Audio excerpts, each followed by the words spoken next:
네, 안녕하세요. 이원재입니다.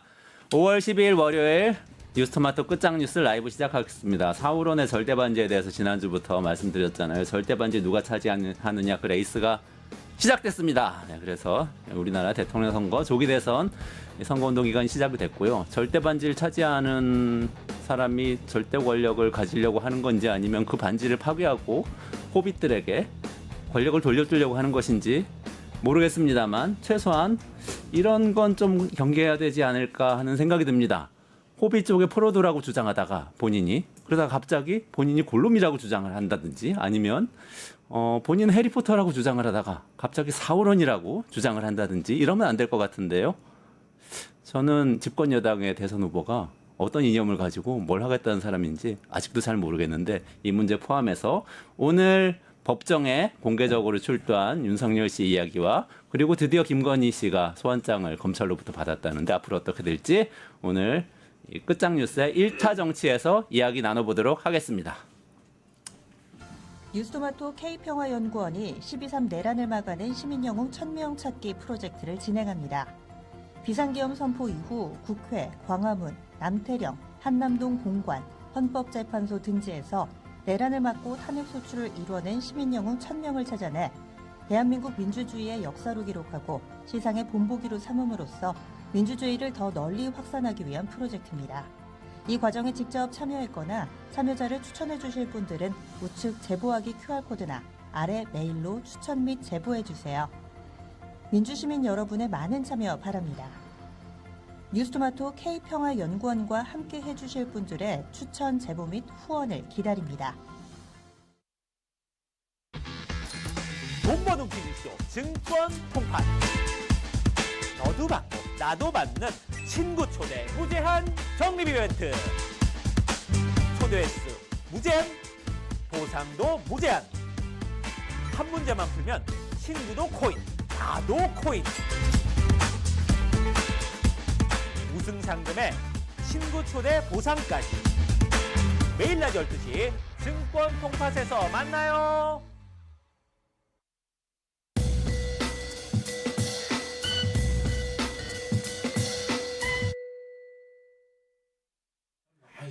네, 1타 정치 오늘도 네 분 패널 모시고 정치인싸의 속풀이 시간 가져보도록 하겠습니다. 오늘 특별히 또 전순희 변호사님 모셨습니다. 안녕하세요. 어서 오세요. 네, 안녕하세요. 반갑습니다. 박수 보내드려야겠다.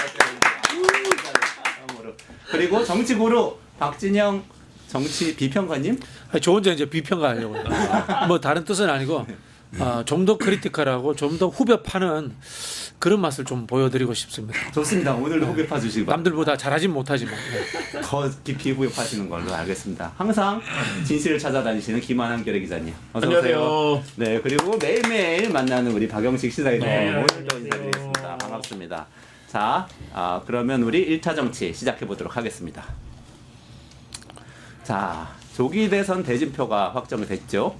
대선 후보들이 이제 공식 선거운동 이제 시작한 거죠. 예. 후보들 어떻게 움직이고 있어요? 예, 오늘 이제 오전에 가장 많이 포커스를 받은 사람은 당연히 선두주자인 이재명 민주당 후보일 거고요.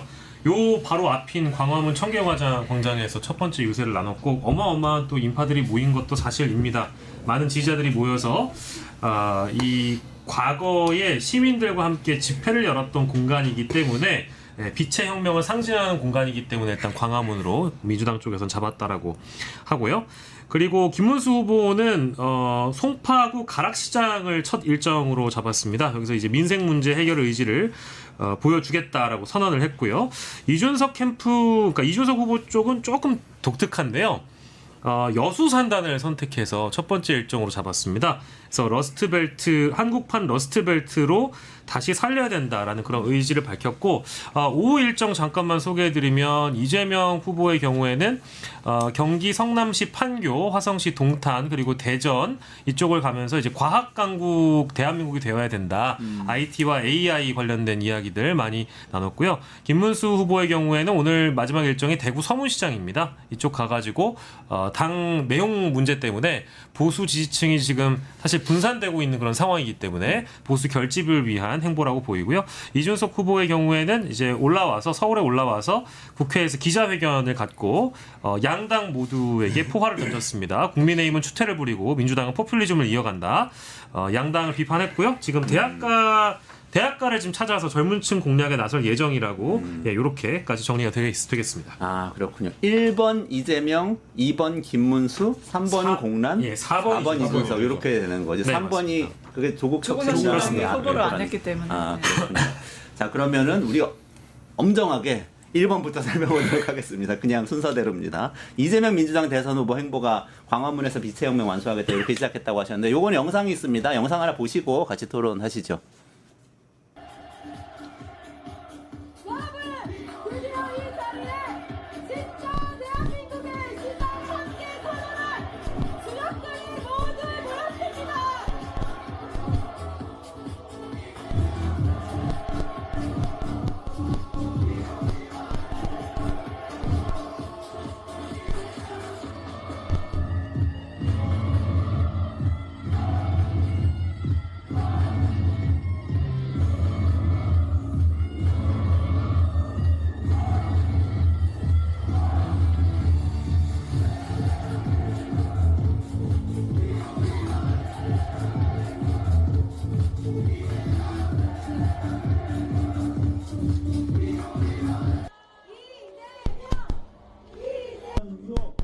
구두를 벗고 이재명! 단 한 번의 쉬운 싸움도 없었지만 그때마다 국민 여러분께서 저를 일으켜 세워주셨고 국민 여러분께서 저 이재명을 지켜주셨습니다. 뼈아픈 패배의 책임자를 다시 일으켜주신 국민과 함께 그만큼 간절하고 절박한 모두의 열망을 한데 모아서 반드시 승리로 보답하겠습니다. 다가오는 6월 3일 우리 국민들은 새로운 승리의 대서사시를 쓰게 될 것입니다. 음침한 내란의 어둠을 완전히 걷어내고 군림하는 지배자의 시대를 끝내고 진정한 주권자의 나라, 국가 역량이 오로지 국민의 행복만을 위해 제대로 세워지는 진정한 민주공화국이 열릴 것입니다, 여러분.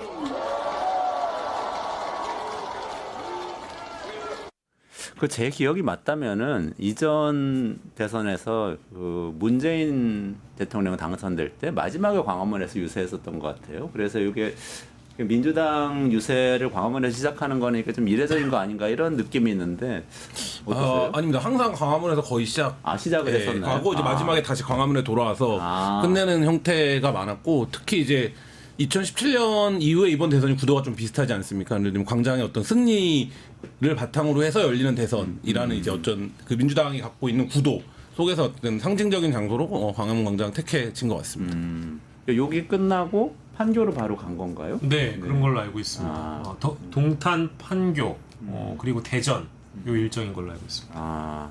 그러니까 뭔가 AI하고 뭐 혁신, 과학기술 이런 걸 좀 강조하는 듯한 그런 느낌이네요. 특히 이재명 대표가 지난 20대 대선과 다른 점은 지금 AI와 그때도 물론 그 통합을 얘기했었고 경제 대통령을 얘기를 했었거든요. 그 위기 극복 세 가지는 기본적으로 지금도 그 정신을 맞닿아 있습니다. 하지만 추가됐다고 보시는 건 바로 AI인데요. AI가 대한민국 경제가 지금 굉장히 계엄 선포부터 많이 침체되어 있기 때문에 하나의 성장의 그 돌파구로서 그거를 보시는 것 같고 그래서 AI 자체에 대한 관련 학자들이나 아니면 전문가들을 전격 영입해서 이제 그거를 키우려는 그런 자산으로 보이고 또 뭐 언론 보도에 이미 나왔습니다만 홍준표의 책사까지 지금 영입을 했다고 이제 나오잖아요. 아, 그래요? 네, 이병태 네. 교수인데 이병태 교수가 유명한 거는 가상 자산에 대한 제한을 좀 없애야 된다, 너무 규제한다. 요즘 4차 산업혁명 시대고 블록체인 이런 거 너무 중요한데 한국은 너무나 이런 점에 있어서 규제를 많이 하고 있다는 문제를 제기했던 교수거든요. 아. 그래서 홍준표의 대표적인 경제 파트 책사를 이재명 대표가 영입을 해서 왜냐하면 이재명 대표와 이 홍준표 책사 이 교수님과 가상자산을 좀 증폭시킨다, 우리가 양성화시킨다는 어떤 목적성이 되게 같아요. 그렇기 때문에 AI, 그다음에 블록체인 이 4차 산업혁명 시대에 맞춰서 좀 젊고 유능한 대통령 가겠다라는 이미지를 강화시키고 있는 것 같습니다. 아, 이병태 카이스트 교수 말씀하시는 거죠? 이병태, 예, 네, 맞습니다. 아, 제가 2010년대 계속해서 이 정책 토론을 방송에서 했는데 아. 항상 반대편에 계셨거든요. 엄청 싸웠어요. 네. 그런데 보수적인 분들이 이렇게 적극적으로 영입하는 그런 모습이네요. 네. 이게 지금 첫 번째로 내세운 공약이 세계를 선도한 경제 강국이라는 1호 공약이고 그 공약 안에 AI나 신기술이나 국가가 발전시켜야 되는 과학 산업에 대한 내용이 강조가 돼 있기 때문에 오늘 동탄과 또 대전 이런 과학과 연관된 지역을 방문한다라고 봐야 될 것 같고, 사실 지금 이 시점에 가장 뜨거운 뉴스는 방금 전수희 변호사님이 말씀하신 홍준표 캠프에 있는 정책총괄본부장인 이병태 교수가 이재명 캠프로 간다, 그러니까 선대위로 영입이 된다라는 단독 보도가 TV조선을 통해 떴고요. 내일 이제 발표할 예정이라고 이미 내용이 나와 있고, 이병태 교수가 페이스북에 본인이 실제 그것을 인정하는 내용이 나왔기 때문에 상당히 뭐랄까 이 외연 확장이라는 차원에서는 보수 쪽 지지자들이 지금 어마어마하게 좀 흔들리고 있는 상황이거든요. 실제로 커뮤니티 내부에서도 홍준표 캠프의 핵심 인사가 이재명 선대위에 간다는 건 좀 충격이다라는 그런 반응들이 많이 있어서 지금 현시가 가장 뜨거운 뉴스는 바로 그 뉴스입니다.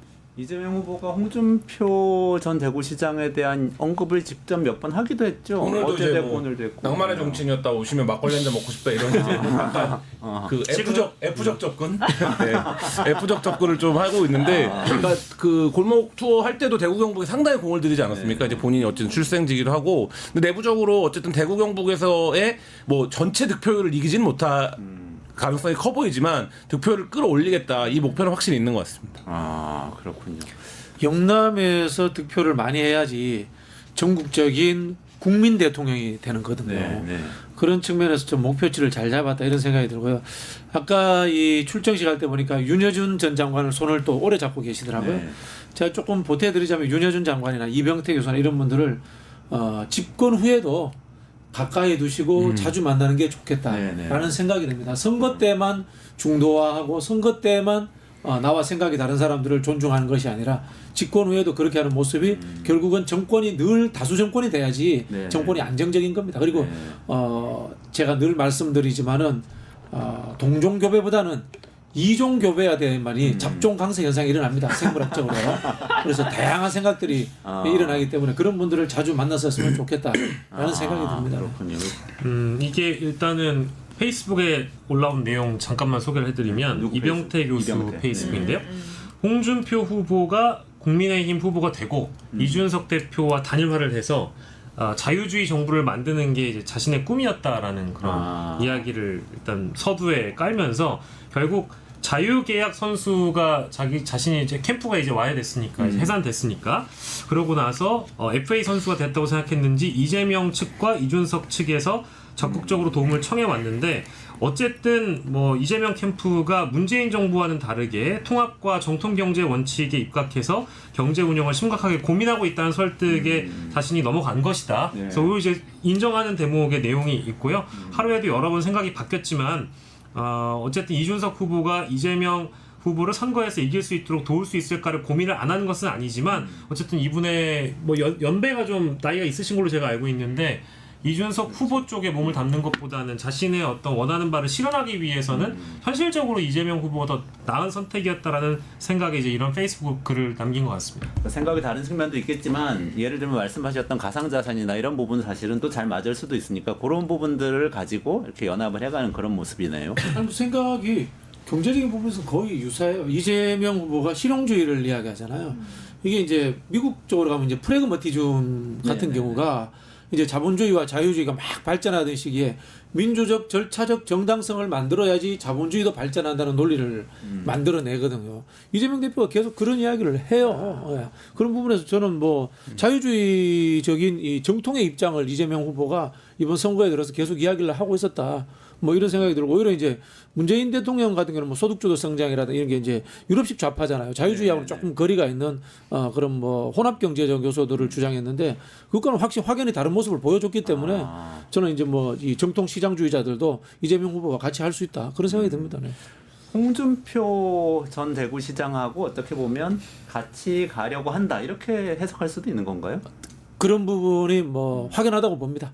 홍 시장에 대해서 칭찬도 했고요. 네. 홍 시장의 정통 보수를 안겠다 이런 뜻인 것 그러니까 같아요. 특정 후보랑 같이 간다는 물론 의미도 있을 수 있겠지만 전체적으로 전 그림을 보면 이재명 그 후보님의 정책은 실용주의와 우클릭, 그러니까 중도 보수라고 이미 정체성을 얘기를 하셨고, 그다음에 그러니까 이념이나 어떠한 그런 정당적인 역사 이런 거보다는 좀 실용주의로 가고 무엇보다 지금 가장 큰 어떤 캐치프레이즈가 바로 K 이니셔티브예요.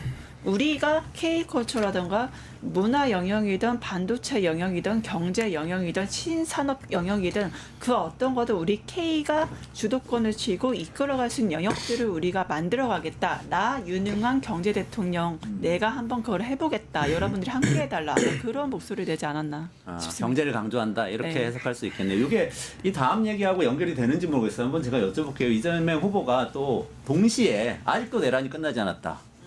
3차 내란이 계속되고 있다. 이렇게 발언했는데 이 발언하고 이전에 보수 세력도 뭐 같이 끌고 가겠다. 이거하고 잘 맞는 건가요? 그러니까 내란 세력과 보수 세력을 구별해서 지금 사용하고 있는 것 같아요. 계속적으로 워딩을 보면. 네. 그리고 저는 오늘 아침에 이제 10대 공약이 엠바고가 걸린 거가 기자들한테 배포가 되고 나서 당연히 첫 번째가 내란 관련된 내용일 줄 알았는데 내란이 두 번째 내용이더라고요. 그러니까 첫 번째는 지금 말씀하신 것처럼 경제 관련된 내용이 들어갔고, 근데 이제 어쨌든 뭐 요 내란과 관련해서 뭐 홍준표를 끌어안는 뭐 이런 의미보다는 어쨌든 보수가 운동장을 비워놓은 상태이기 때문에 이 운동장까지 넓게 쓰겠다라는 의지를 분명히 하고 있는 것 같고, 이제 그럼에도 불구하고 그 얘기는 뒤집어서 얘기하면 원래 그 운동장을 차지하고 있던 사람들이 저 멀리 가버렸다라는 거잖아요. 그러니까 이제 그 부분에 대한 구도도 좀 갖고 가는 거는 뭐 분명한 전략인 것 같습니다. 아 그렇군요.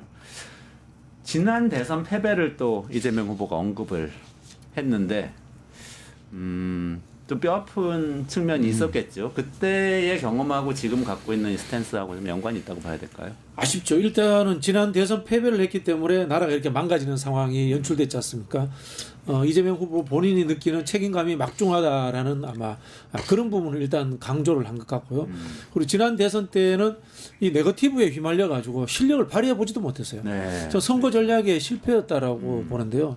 그 당시에도 윤석열 후보 측에서 네거티브를 하든 말든 이재명만의 장점을 보여줬어야 되는데 그걸 제대로 보여주지 못했어요. 네. 그런 부분에서 이번에는 확연히 좀 준비가 됐고 지난번처럼 아이디어 차원이 아니라 실제로 정책 담론으로서의 중도화, 그 다음에 혁신 성장 이런 부분들을 보여주고 있기 때문에 아마 저는 그 중도층들의 많은 지지를 끌어낼 수 있다. 뭐 이렇게 보여집니다. 네. 오히려 당 내부에서 분석을 하는 건 항상 아시지만 대선에서 패배를 하면요. 왜 대선에 패배를 했는지 보고서가 작성이 됩니다. 네, 기본적으로 잡았던 기조가 위기를 극복하겠다. 항상 경제는 어려웠으니까.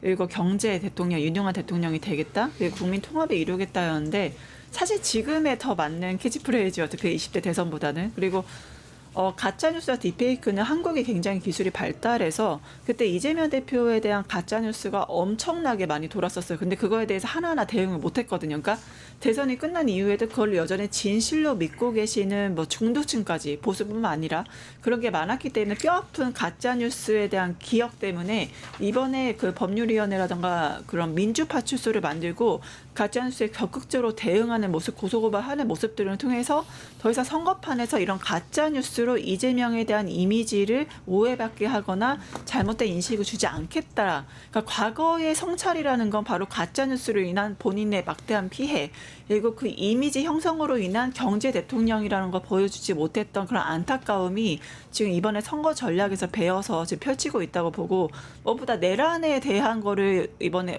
오늘 말씀하셨잖아요. 네네네. 그러니까 그게 광화문이란 장소는 뭐 우리가 촛불이나 이런 위치가 있겠지만 세상을 밝히는 문이죠, 광화문이. 그러니까 여러분이 바로 세상을 밝히는 이 무늬로서 등불로서 이 칠흑 같은 어둠을 다 물러내셨다. 그런 장소의 상징성 그리고 이러한 여러분과 함께 내가 끝까지 같이 가겠다라는 그런 메시지 전달 그리고 내가 K 이니셔티브를 통해서 우리가 위대한 대한민국을 다시 만들겠다. 그런 세 가지 기조를 모두 보여준 게 아닌가 싶습니다. 알겠습니다. 여기까지 하시고 2번으로 넘어갈까요? 네, 2번 후보.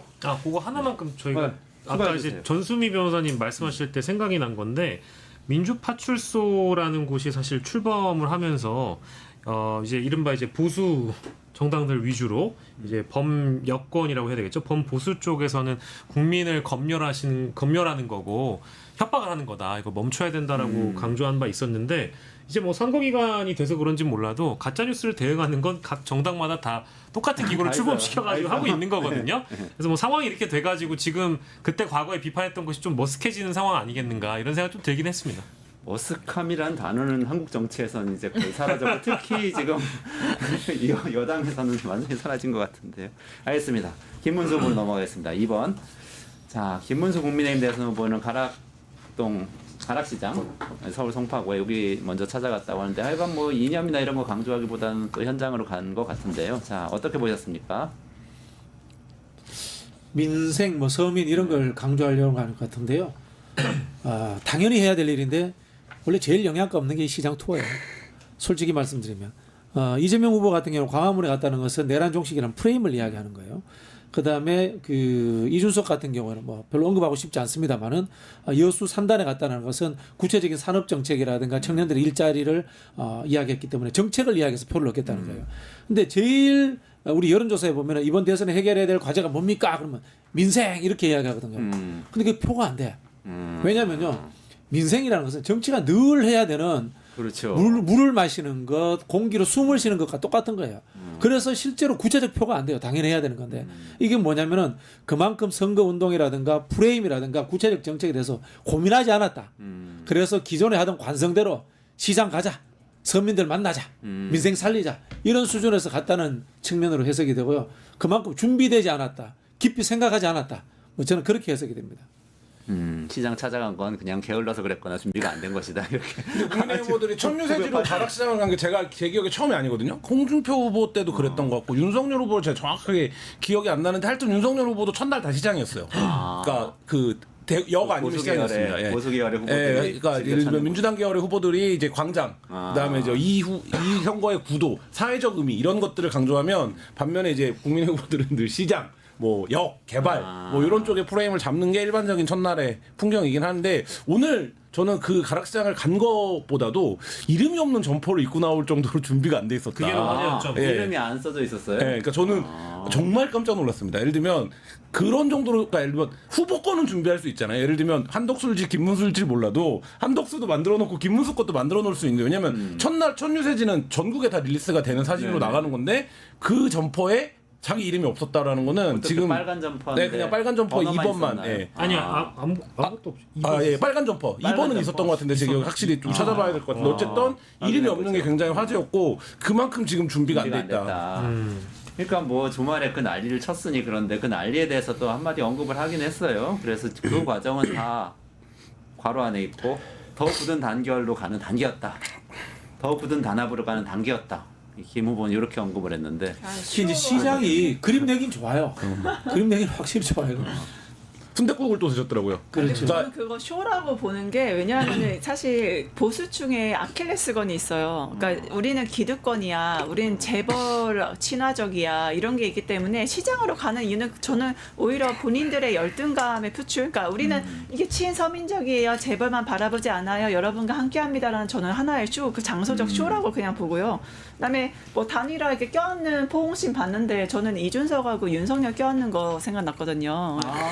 지금 딱 기시감이 드는 거예요. 그 다음에 둘이 어떻게 됐으니까 쫓겨났잖아요. 그러니까 한덕수도 아마 본인의 운명을 미리 이준석을 통해서 알지 않았을까. 선대위원장을 뭐 제안했는데 사실상 거절했죠. 그러니까 그리고 사실 굳이 한덕수한테 선대위원장 맡길 필요 없어요. 우리 정말 너무나 위대하신 윤석열 대통령 전 대통령께서 이번에 국민의힘 이렇게 뭐 눈 떠보니 한덕수 이 사건은 내가 정말 너무 건전한 과정이었다 이렇게 말씀한 이거보다 더 PR을 잘하시는 선대위원장이 어디 있으면 그러니까 한덕수 선대위원장은 좀 포기하시고 이쯤 되면 이제 윤석열 전 대통령에게서 선대위원장 맡기시는 게 좋지 않을까 네, 합니다. 진짜 맡길지도 몰라요. 네, 변호사님 진짜 아니, 그렇게 말씀하셨다가. 저 선거 때 좀 보고 싶어요, 윤석열 아, 대통령. 그래요? 네, 자주 정말? 보고 싶습니다. 아, 네. 힘들 것 같은데.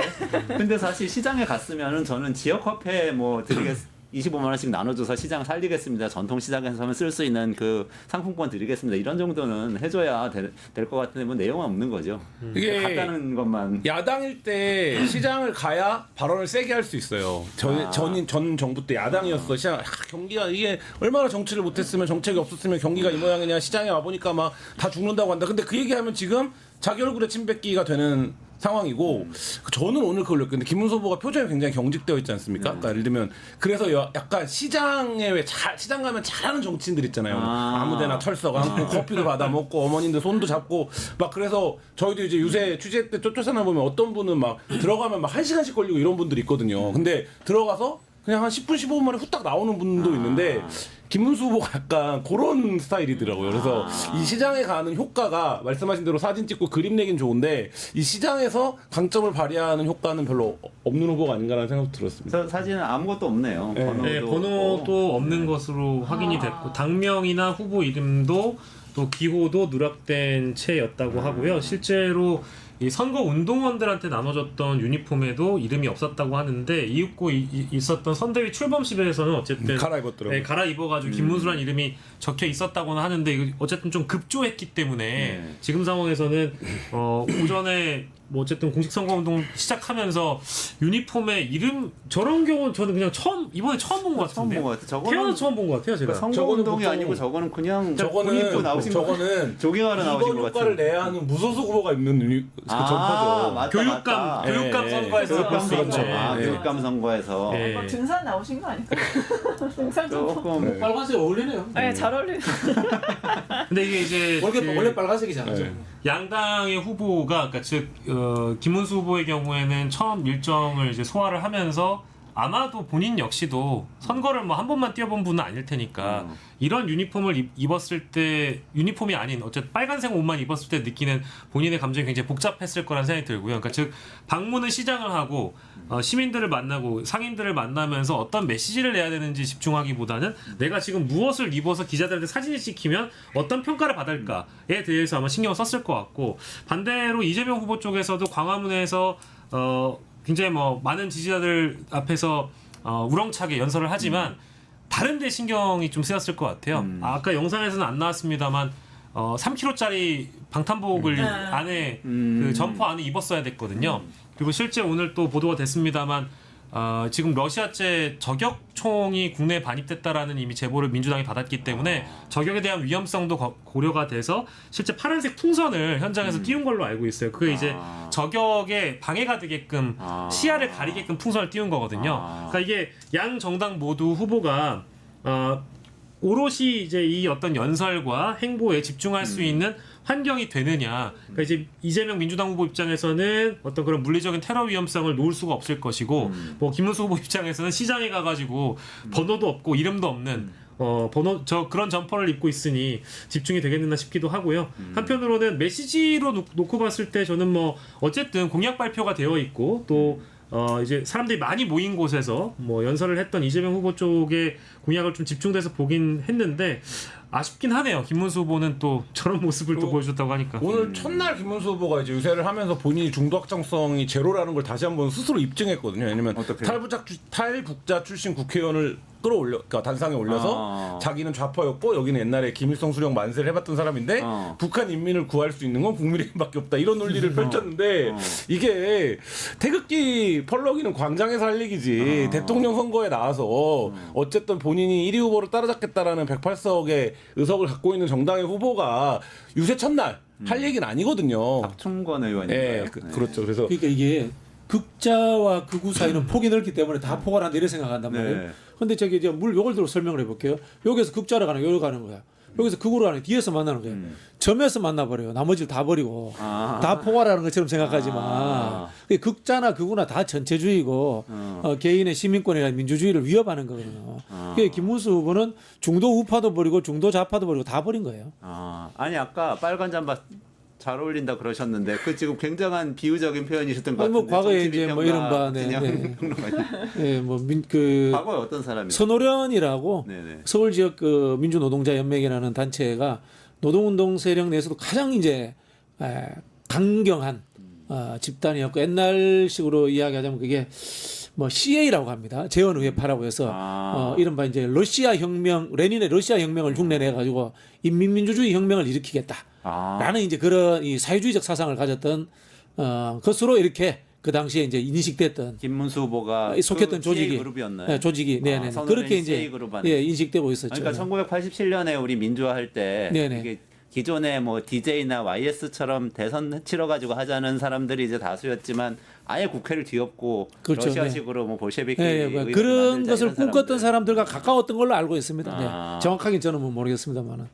그런 과거가 있었죠. 그러니까 87년 어떻게 해서 여기까지 넘어온 거? 그러니까 87년에 그러니까 양김 분열이 됐을 때 저들에게 정치를 맡길 수 없다라고 해서 일부 이제 당시에 그들보다 더 그러니까 제야했던 인사들이 차렸던 게 이제 민중당이고 네네네. 민중당의 창당 멤버 중에 한 명이고 그 이전에까지 가면 뭐 굉장히 좀 긴 얘기들을 해야 되는데 어쨌든 도루코 노조 위원장으로 굉장히 유명했고 노동운동. 그 다음에 이제 말하자면 그 대학생 운동권들이 공장에 위장 취업하는 거에 교과서 같은 교본을 만들었다고 할 정도로 뭐 전설적인 말하자면 활동들을 했었고 그러다가 이제 민중당을 창당하면서 정치인이 됐는데 민중당이 처절한 실패를 경험하지 않습니까? 근데 이제 그때 여러 가지 것들이 겹치면서 본인이 그만뒀다가 뭐 택시 운전다고 뭐 그랬던 걸로 제가 알고 있는데 김영삼 대통령이 이제 민자당에 합류를 하면서 그때 이제 말하자면 이게 군부 독재자를 이은 정당의 이미지를 탈각시키기 위해서 과거 운동권 세력들을 대거 영입해서 굉장히 좋은 자리에 꽂아줍니다.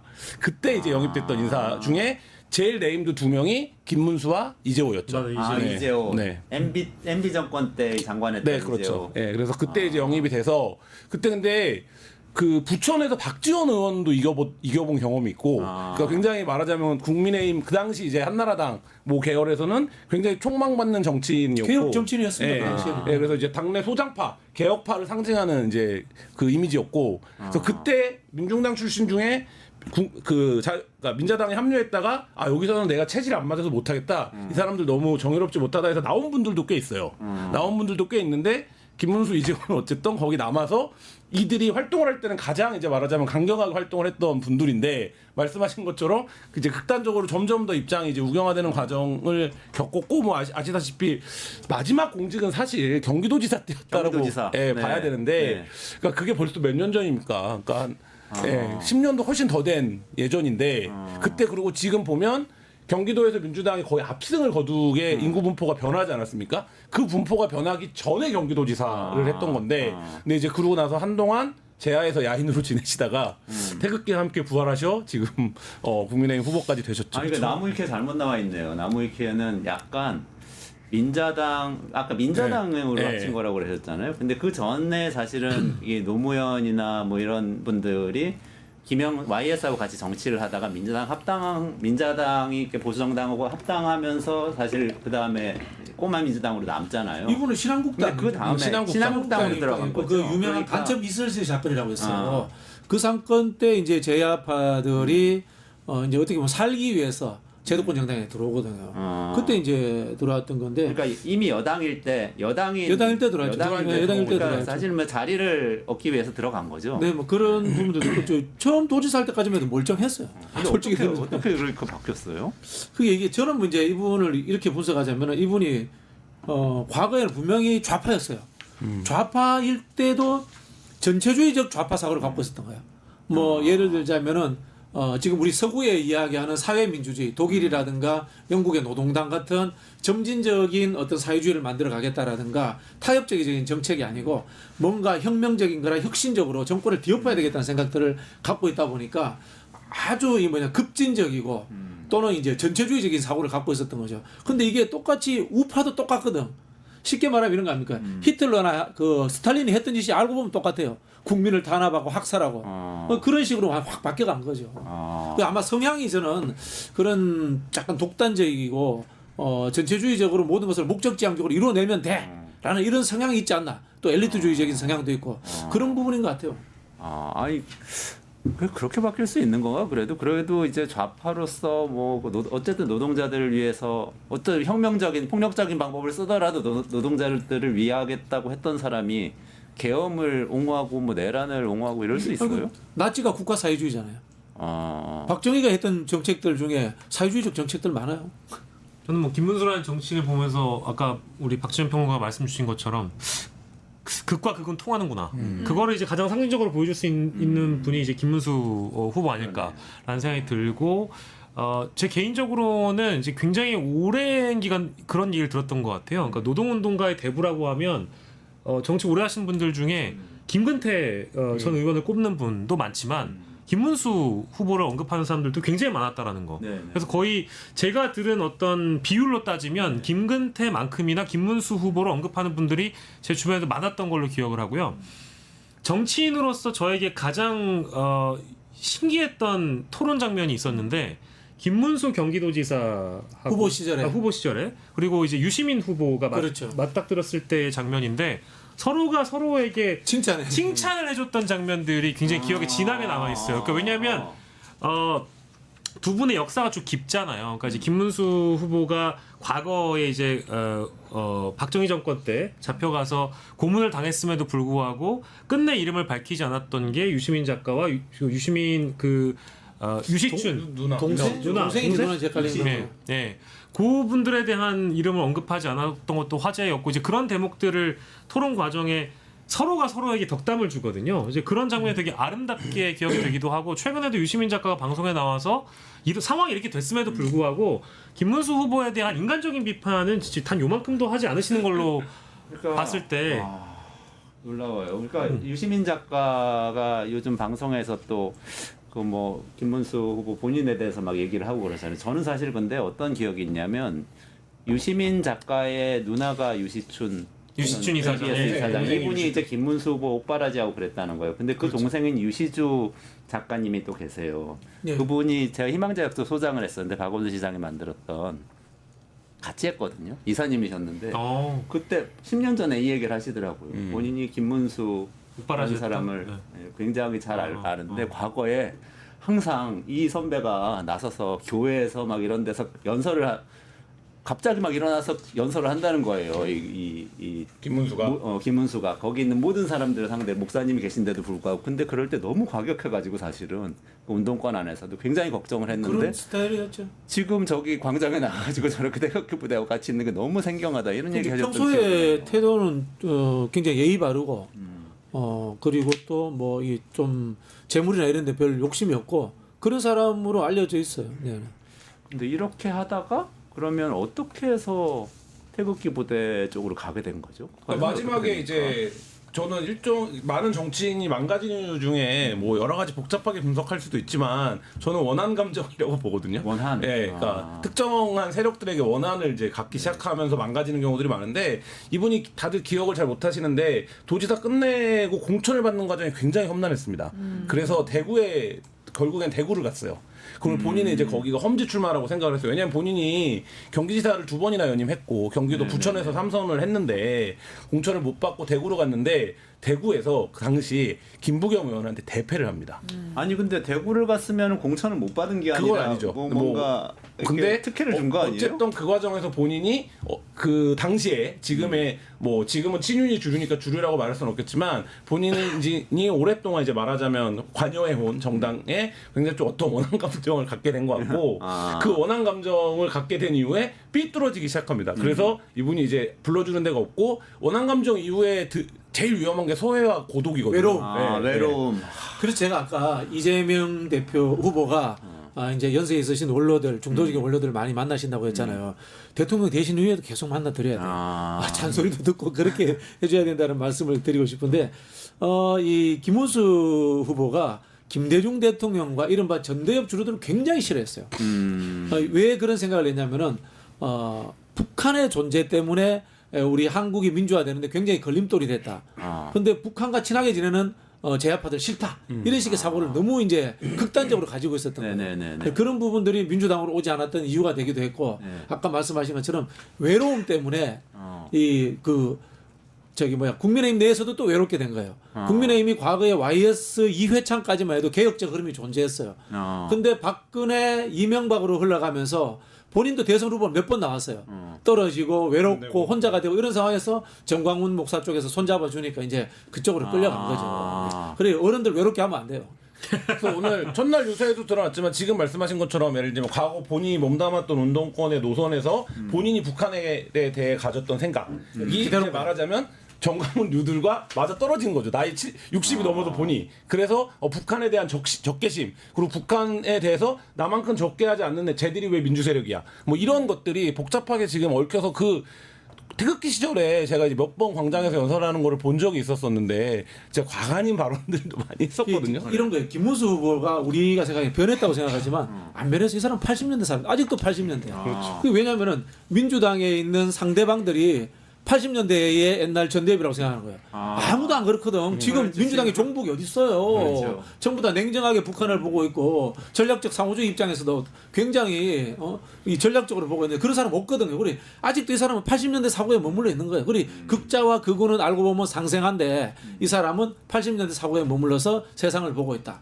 이게 저는 냉정한 평가인 것 같아요. 사람에 대한 평가를 하려면 이 사람이 과거에 했던 행위나 뭐 발언이나 이런 것까지 다 종합적으로 판단을 해야 되니까 어제 이제 민주당이 김문수의 진짜 망언집이라는 그 파일을 냈거든요. 이제 자료를 냈는데 그걸 좀 참고해 보시면 어떤 인간 김문수에 대한 평가도 아마 유권자분들이 두루두루 할 수 있을 것 같고요. 아까 이제 김문수 주변에 어떤 사람이 있는지도 이제 우리가 좀 알 수 있는 대목을 우리 박진영 평론가께서 잠깐 언급해 주셨는데 지금 제일 많이 거론되고 있는 인물 중에 하나가 뭐 이제 차명진 전 의원이라든지 뭐 박계동 전 의원이라든지 김재원, 네, 최고. 김재원 아저씨는 외로운 사람들입니다, 전부 다. 대부분 다 원한이 있을 것 첫 번째는 외로운 사람들이고 이제 그 뭐 두각을 드러내고 있는 김재원 비서실장 말고 다른 사람들은 실제 운동을 같이 했던 운동권 부류의 인사들도 존재하고 있거든요. 이 사람들 함께 하고 있는 사람이고 거기에 플러스 알파로 이제 함께 할 사람들은 누구이냐.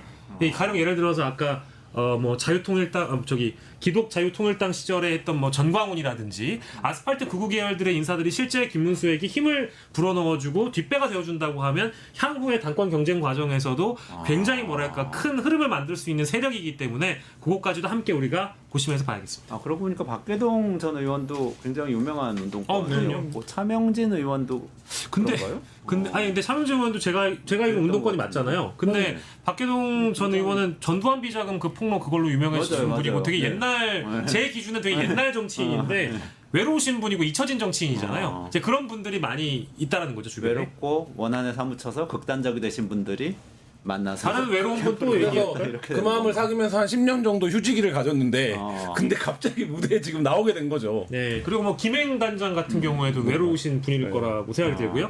민경욱 그 전 의원의 경우에도 외롭네. 예, 외로우신 분일 거고요. 부정선거 외치면서 백악관까지 가셨던 분이죠. 잊지 않으시겠지만 그 지지 선언할 때 송영선 전 의원의 네. 모습도 좀 보였고, 그러니까 우리가 과거에 좀 알았던 그런 정치인들이 김문수 캠프에 지지 선언을 했거나 이제 두각을 좀 드러낸 분들이 왕왕 있다는 거죠.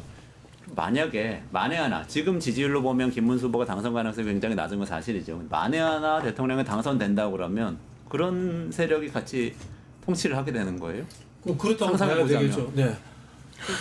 예를 들면 극단적인 뭐 이분법적 사고를 가지신 분이잖아. 김문수 후보 자체가 문재인은 당장 총살감이다 이런 말도 이제 토론회에서 아예 하셨었고 지금 뭐 방송이라던가 뭐 정계라던가 정당 학계 모든 데에다가 좌익들이 다 이렇게 설치고 있다 이런 말씀도 있다. 하시고 그러니까 이런 철저하게 극좌와 극우를 오가시면서 극단적인 이분법적으로 세상을 흑과 백으로만 보시는 분들이기 때문에 아마 앞에서 말씀하셨던 외롭고 세상을 이제 극단적으로 보셨던 이제 소외당했던 국민의힘 비주류 분들이 이제 역할을 하시게 되지 않을까 굉장히 걱정스럽지 않을 수 없습니다. 그리고 윤석열은 사실 뭐 보수나 극우 뭐 뭔지 모르잖아요. 그냥 텅 비어 있잖아요. 흉내 내는 거고. 김문수는 진짜 극우가 아닌가 이런 생각이 듭니다. 근데 이 망원집 나 이거 그 소개할 수가 없어요 내용을. 망원집을 보니까 이 여자 파트는 제가 얘기할게요. 아니 망원집 내용은 제가 이런 것도 있다고 얘기를 하려고 했는데 김문수 후보 얘기는 그러니까 진짜 제가 어떻게 노래도 소녀시대로 시작해서 완전히 힙스에서 쭉쭉빵빵 이게 정말 여자 같은 여자로서 굉장히 수치심이 들고 뭐 춘향전 얘기는 뭐 변사또에 대해서 뭐 정말 이런 발언을 하는 사람이 대한민국 집권 여당의 대선 후보랑 같이 굉장히 수치스러운 일이 아닐 수가 없고요. 그러니까 여자들이 밤늦게 다니는 게 다 문제가 된다. 그래서 뭐 왜 이렇게 활동법이 조금 그런 것밖에 없다. 이런 식으로 또 얘기를 하지 않나. 그러니까 여자들 아름다운 여성은 항상 자기 관리를 한다. 화장도 해야 되고 끝 자기 씻어야 된다. 여성의 역할까지 다 규정해 주세요. 그래가지고 그리고 요즘 젊은 애들이 사랑 안 한다. 개만 키운다. 빨리 사랑해서 애 낳아라. 이게 그 사랑도 강요하시고 이제 개 키우는 이제 반려 가족까지도 굉장히 모욕하는 그런 발언들 뭐 정치에 있어서 애를 낳아서 키워야 된다. 개를 안고 다니는 게 행복이냐. 그러니까 상상이 안 되는 발언들을 너무 그러니까 많이 지금 하셨거든요. 동시대에 전혀 어울리지 않는 인물이고 그렇기 때문에 애초에 김문수의 지지율이 뜰 때도 아 설마 김문수가 되겠어? 라고 다 생각했던 거예요. 왜냐하면 이분이 지금 현 시대에 어울리지 않는 그러니까 예를 들면 뭐 요새 말로 치는 쉴드나 방어가 불가능한 인물이라는 건 국민의힘 내부에서도 알 거예요. 그러니까 이분을 갖고 어떻게 선거를 치러 이정서가 있었어요. 김문수를 갖고 어떻게 선거를 치르냐. 근데 그런 일이 실제로 일어나지 않았습니까? 쌍권 대표는 네. 그렇게 생각했던 거예요. 뭐 상권은 다른 이유로 김문수로 선거를 안 하겠다고 생각한 거겠지만, 근데 어쨌든 다 차치하고 지금 이 망언집에 나오는 내용들 이런 걸 갖고 어떻게 선거를 치르냐. 일제 시대 뭐 일제 강점기 한국 국적은 없었다라고 인사청문회 때 얘기한 거 아닙니까? 맞아요. 그러니까 이런 분위기 때문에 공적인 자리에서도 그런 말을 서슴없이 하는. 그러니까 이분이 사실 돌아갈 곳이 없는 불살르고 다시 온 분이라서, 그러니까 이 발언의 수위라는 게 정도 것이 없어요. 그러니까. 뭐 앞으로 이제 주구장창 지뢰밭이 이제 터져 나오겠죠. 아, 알겠습니다. 뭐 지금 김문수 후보 얘기를 들으니까 약간 심란해지 얘기 시작하는데 그래도 2번 후보인데 조금 더 뭐 대선 기간에 좀 잘해주셨으면 좋겠고요. 한번만 더 얘기해주세요. 네, 근데 마지막. 이제 그 외로운 다음 분들이 주에 주변에 할게요, 모여서 그런지 후보 본인도 자꾸 외로워지는지 모르겠지만 국민의힘 내부에서 전폭적인 지지를 받고 있는지는 잘 모르겠습니다. 맞아요. 아 지금 그 단일화 이후에 아, 예, 당내사장 그렇습니다. 복잡하죠. 그거 잠깐 얘기하시죠. 네, 바로 넘어가겠습니다. 네. 지금 어떤 상황이에요? 그러니까 지금 권영세 대표는 그 비대위원장 그만뒀고 새로 비대위원장 김용태 의원을 임명을 했고 이렇게 정리가 된 건가요? 사무총장 새로 임명했죠. 네. 사무총장을 이제 박대출을 임명했잖아요. 이 사람은 탄핵 반대파였어요. 즉 김문수는 친윤과 싸워서 대권 후보를 쟁취했지만 다시 친윤으로 돌아간 거예요. 아, 저는 그렇게 보여지는데 결국 다시 손을 잡았다. 이 판에서 제일 바보가 되는 건 한동훈이지. 아. 한동훈 또 제거 프레임으로 또 돌아간 거예요. 근데 한동훈은 또 김문수가 당선 가는 게 더 정당하다는 입장이었잖아요. 그거는 이제 한덕수가 더 친윤이니까 김문수보다 아. 그런 상황이 됐는데 김문수가 한덕수를 이겼으면은 사실은 한동훈하고 손잡아야 되잖아요. 그렇지. 도와줬으니까. 근데 안 잡는 거예요. 이건 결국은 이 당은 깨져야 되는 거예요. 탄핵 찬성 세력과 반대 세력이 같이 있다는 것 자체가 이게 넌센스인 거예요. 이 윤석열이 내란이잖아요. 내란이라는 게 뭡니까? 조선시대 용어로 하면 역적이에요. 역적하고 역적 도당을 진압한 사람하고 같은 당에 있다는 이건 말이 안 되는 거야. 그럼 결국은 뭐냐면은 한동훈과 이 탄핵 찬성파들은 당을 깨고 나왔어야 됐어요. 그럼으로 인해서 이 이른바 탄핵 반대 다수파들에게 둘러싸여서 힘을 못 쓰고 보수가 다시 재정립 못 되는 그런 상황으로 흘러갈 겁니다. 김문수조차도 거기 다시 몸을 실어버리잖아요. 그러니까 뭐 당원의 힘으로 기적을 일으켰다라고 얘기하는데 그 기적의 성분값을 따져보면 한동훈의 지지세가 상당했던 거 아닙니까? 그 전에 김문수 한동훈 최종에서 어떻게든 한동훈을 떨어뜨리는 룰로 세팅을 했는데 6대4가 나왔다, 6대4 정도 나왔다는 거 아닙니까? 그럼 그 4에 40에 플러스 알파가 돼서 50%를 넘겨서 한덕수를 떨어뜨린 건데 그러면 박 비평가님 말씀하신 대로 당연히 김문수가 등장해서 첫 마디는 나는 한동훈과 함께 가겠다. 나는 선대위원장 한동훈으로 하고 그렇죠. 한동훈 세력과 이걸 열어가겠다라고 하면 사실 약간 일각에서 걱정했던 김문수가 탄력을 받을지도 모르겠다. 왜냐하면 본인이 의도치 않았는데 국민적인 말하자면 추인 과정을 밟는 게 생중계되면서 친윤과 결별하고 뭐 말하자면 새로운 이미지 그다음에 보수가 이대로 망하면 안 된다라는 메시지와 함께 한동훈을 끌어안으면 이게 어떻게 될지 모르겠다라고 했는데 그게 이제 말하자면 그 잠깐이 김문수의 별의 순간이었는데 김문수가 나는 별이 될 생각이 없는데 나는 그냥 퍼포먼스를 다시 나에게 맡겨준 거에 만족할게라고 물러서면서 또 이제 말하자면 5.5대 3의 구도가 굳어지게 되는 상황으로 가고 있는 거죠. 근데 정광훈 목사하고 그렇게 가깝다면 그런 스탠스를 취할 수가 없잖아요. 딱 끊어내 버리는 건데 그러면. 그게 그래서 별의 순간이라는 겁니다. 그 두 가지 측면이 같아요. 하나는 이 사람의 개인적인 캐릭터의 문제, 경직성이 있는 것 같고요. 두 번째는 그래도 못 이길 것 같은 거야. 그러니까 51대 49면은 한번 억지로라도 변신을 해보겠는데 지지율 차이가 너무 나니까 지고 난 이후에를 가정해서 친윤 맹렬 지지층을 가지고 있으면 당권이라도 먹을 수 있고 정치적 생명도 연장할 수 있다. 이런 계산도 하지 않았나라는 의심이 듭니다. 네. 근데 그 계산이 맞아 떨어지지 않을 가능성이 좀 높아지는 게 뭐 지금이야 이제 권영세 비대위원장은 자기 공언대로 11일 이전에 단일화 실패했으니까 물러난 거 아니겠습니까? 근데 지금 친윤 중에 친윤이라고 부르는 권성동 원내대표는 지금 공동선대위원장이 같이 선대위에 들어가 있단 말이에요. 그러면 저는 뭐 이번 선거가 김문수 후보에게 그리 유리하게 흘러가지 않을 거라고 예상하는 사람인데 만약에 이번 선거에서 국민의힘이 패배하게 되면 김문수 후보는 당연히 책임지고 사퇴할 거고요. 그럼 다시 비대위로 가지 않겠습니까? 그 비대위의 수장을 누가 할까요? 당연히 또 권성동이 임명하는 원내대표가 지명하거나 원내대표가 겸직하는 그림대로 가지 않겠습니까? 그러니까 지금 상황은 사실은 만약에 김문수 후보가 자신을 중심으로 하는 세력 재편을 하고 싶다면 선대위 안에는 친 김문수 인사들을 대거 유입시키고 이 어떤 구심점이나 이 어떤 인적 재편을 했었어야 되는데 그러지 못하고 지금 선대위 자체가 거의 친윤계 인사가 절반이 넘어요. 그러니까 이거는 대선 이후의 그림이 너무 보이는 상황이라서 좀 뭐랄까요? 김문수 후보는 그냥 패전투수가 되는 그림처럼 읽혀지는 상황이다. 저는 제 관점에서 그렇게 보고 있어요. 그러면 도로 윤석열당 그렇죠. 이렇게 볼 수 있는 거예요? 그러니까 제가 뭐 이 방송에서도 말씀드렸던 것 같은데 저는 당권파가 이른바 쌍권이라고 불리는 당권파가 왜 이렇게 한독수의 단일 회노를 짰는지가 처음부터 이해가 안 됐거든요. 그러니까 예를 들면 인물의 의미로 보면 한독수나 김문수나 같아요. 왜냐면 당내 기반이 없고 선거에서 지면 선거 패배에 책임을 지고 물러날 것이고 이후에 정치적인 어떤 재기를 도모할 가능성이 없는 사람. 요 세 가지 조건으로 놓고 보면 한독수나 김문수나 같은 사람이거든요. 당권파 입장에서는. 근데 당권파가 그렇게 한독수만 고집하게 된 이유는 뭐냐? 윤석열이 석방되는 상황이 통제가 안 됐던 거죠. 그러니까 지금 말씀하신 대로 당권파 입장에서는 너무 안면불수하는 거 아니야? 이렇게 생각할 수도 있지만 사실상 윤석열이라는 변수를 제외하고 보면 한독수나 김문수나 같은 활용도다. 윤석열 당이 도로 된다고 하니까 또 윤석열 씨 이야기를 해야 되는 시점이 됐네요. 네. 법원에 이제 출두하는 모습이 처음으로 공개가 됐어요. 그래서 뭐 얘기는 아무것도 안 한 것 같은데 내란미 직권남용 혐의 사건 재판에 출석하며 12일 오전에 이 법원의 포토라인에 섰고 중앙지법 청사에 나타났고 이런 상황이고 동시에 김문수 후보 선출 직후에 또 페이스북에 글 썼죠. 윤석열 씨. 자, 지금 윤석열 씨가 본격적으로 국민의힘에 다시 정신적으로 복귀하고 있는 것인가요? 어떻게 봐야 될까요? 그러니까 윤문수 얘기가 나오는 거예요. 지금 김문수가 아니라 윤문수라고 불린단 말이에요. 앞에 우리나라는 성씨가 중요하잖아요. 근데 윤이에요. 그러니까 결국에는 지금 윤석열 대통령 탄핵에 대해서도 이제 비호하는 입장이라던가 부정선거에 대해 음모론에 대해서도 거기 편승하는 입장이었기 때문에 김문수 후보의 대통령 선거 결과는 이미 예측이 될 수밖에 없고, 그러니까 이런 윤문수라 불리는 건 윤석열 대통령이 정신적으로나 어떤 영향력적으로나 자기는 절대 네버다이예요. 죽지 않겠다는 거거든요. 그래서 그러니까 지하로 가겠다는 거를 이제 막고 이제 포토라인에 섰다.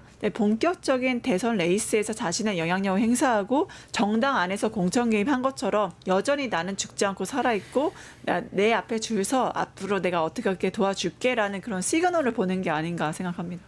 윤석열 씨, 네, 이 공개된 그 출석하는 장면 뉴스토마토에서도 준비를 했습니다. 잠깐 보시고 토론 이어가겠습니다.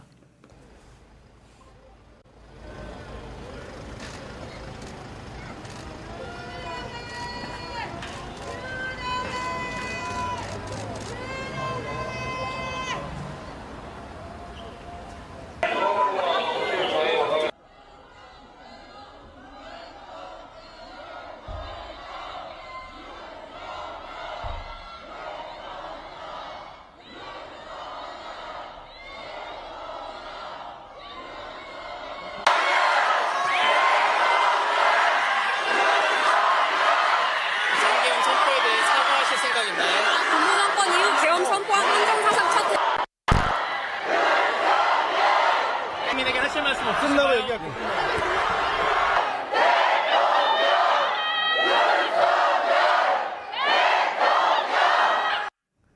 이 장면 어떻게 보셨어요? 그러니까 저는 저게 그 뭐 우리 김만 기자님이 더 잘 아시겠습니다만 그냥 보통의 포토라인은 절대 아니거든요. 그럼요. 그러니까 저게 그러니까 저는 이게 처음으로 지상으로 출석을 했다고 해가지고 마치 고등법원이 피고인에게 특혜를 주지 않는 것처럼 비춰지진 않았으면 좋겠습니다. 이게 통상의 취재 과정에서 기자들이 질의응답하는 그 포토라인이 아니에요. 그러네요. 다 이제 뭐 저기 법원의 경력들이 다 그 지지자들을 막느라고 바리케이트도 쳐놨지만 달랑 기자 2명이 붙어가지고 마이크 여러 개 민다고 해서 저게 포토라인이 아닌 겁니다. 그러니까 저거는 물론 윤석열 표정에서 느껴졌던 어떤 모멸감이나 이런 것들도 제가 느끼고 있습니다만 저거 자체로 특혜라고 저는 보거든요. 그러니까 저건 비판해야 돼요. 그러니까 풀단이 말하는 포토라인이라는 건 뭐냐면 그 포토라인의 라인은 이 사람이 서는 자리를 정하는 거예요. 그러니까 그 사람을 서는 자리를 정한다는 건 이 사람이 여기 멈춘다는 거예요. 네. 그럼 대답을 하고 안 하고는 그 사람의 자유일 수 있지만 어쨌든 거기 멈추는 순간 엄청나게 카메라 세례를 받으면서 본인의 처지를 한번 자각하는 거거든요. 네, 네. 그러니까 저는 이제 그런 의미에서의 포토가 우리가 전통적인 의미에서 그래서 출입 기자단들이 말하는 포토라인은 아니었고 어쨌든 그냥 지상 출입 그 전에는 들어가는 모습을 못 보지 않았습니까? 그래서 들어가는 모습을 찍은 게 단독 사진이 되고 이랬었는데 그러니까 그냥 그 지상으로 들어가겠다 이런 거고 이제 저 뭐 법적 풀단이 더 잘 알 텐데 포토라인에 세운다고 하는 건 다음에 그러면 이번 지상으로 출입하는데 왜 포토라인에 안 세웁니까? 이렇게 항의를 해야 되는 상황인 거죠. 그게 정상적인 포토라인이 아니었군요. 그러면 전 변호사님 말씀하신 대로 일종의 본인이 국민의힘 내에서 영향력을 과시하는 결과를 가져올 수도 있겠다. 그렇기 뭐 이런 때문에 거네요. 이재명 대표가 오늘 내란이 끝나지 않았다라고 말을 한 거예요. 그러니까 지기현 판사가 구속 취소 심의정 같이 해서 부터 시작해서 이미 그 지금 내란 재판의 재판관이 누구면 바로 지기현이잖아요. 그러니까 내란 지속되고 있고 또 바로 조희대 대법원장 어떻게 했으면 이재명 대표를 사법적으로 제거하려고 시도했잖아요. 그리고 무엇보다 가장 거기에서 의미 있었던 건 그 국민 선거권에 박탈하려고 했던 대법관들이 굉장히 어마무시한 일을 벌였다고 저는 보고 그러니까 내란이 지속되고 계속 있는 거고 박형수 서울경찰청장 어떻게 했습니까? 한덕수 그것도 자연인을 무슨 대통령 후보보다 더하게 엄호를 해왔잖아요. 그리고 뭐 그 정말 건성동이나 쌍권총이 정당 쿠데타를 일으키고 그러니까 저는 그 모든 사태를 보면서 이게 끝날 때까지는 끝난 게 아니다. 윤석열 대통령이 이렇게까지 뭐 특혜가 아닌 게 아니고 끝날 때까지 끝난 게 아니라 선거 날 때까지 어떤 일이 어떻게 발생할지 모른다는 오히려 위기감을 좀 느꼈습니다. 아니 그래서 지지선언까지 하고 뭐 했는데 윤석열 씨가 국민의힘 후보 지지한다고까지 했는데 이거는 근데 사실 선거에는 도움이 안 되는 거 아닌가요? 그건 나쁘게 작동하죠. 그럼 이제 우리 변호사님이 윤석열 네버다 이야기했는데 결국은 이렇게 되면은 국민의힘 지지자들의 그 정신 상태가 내다봐야 됩니다. 속된 표현으로.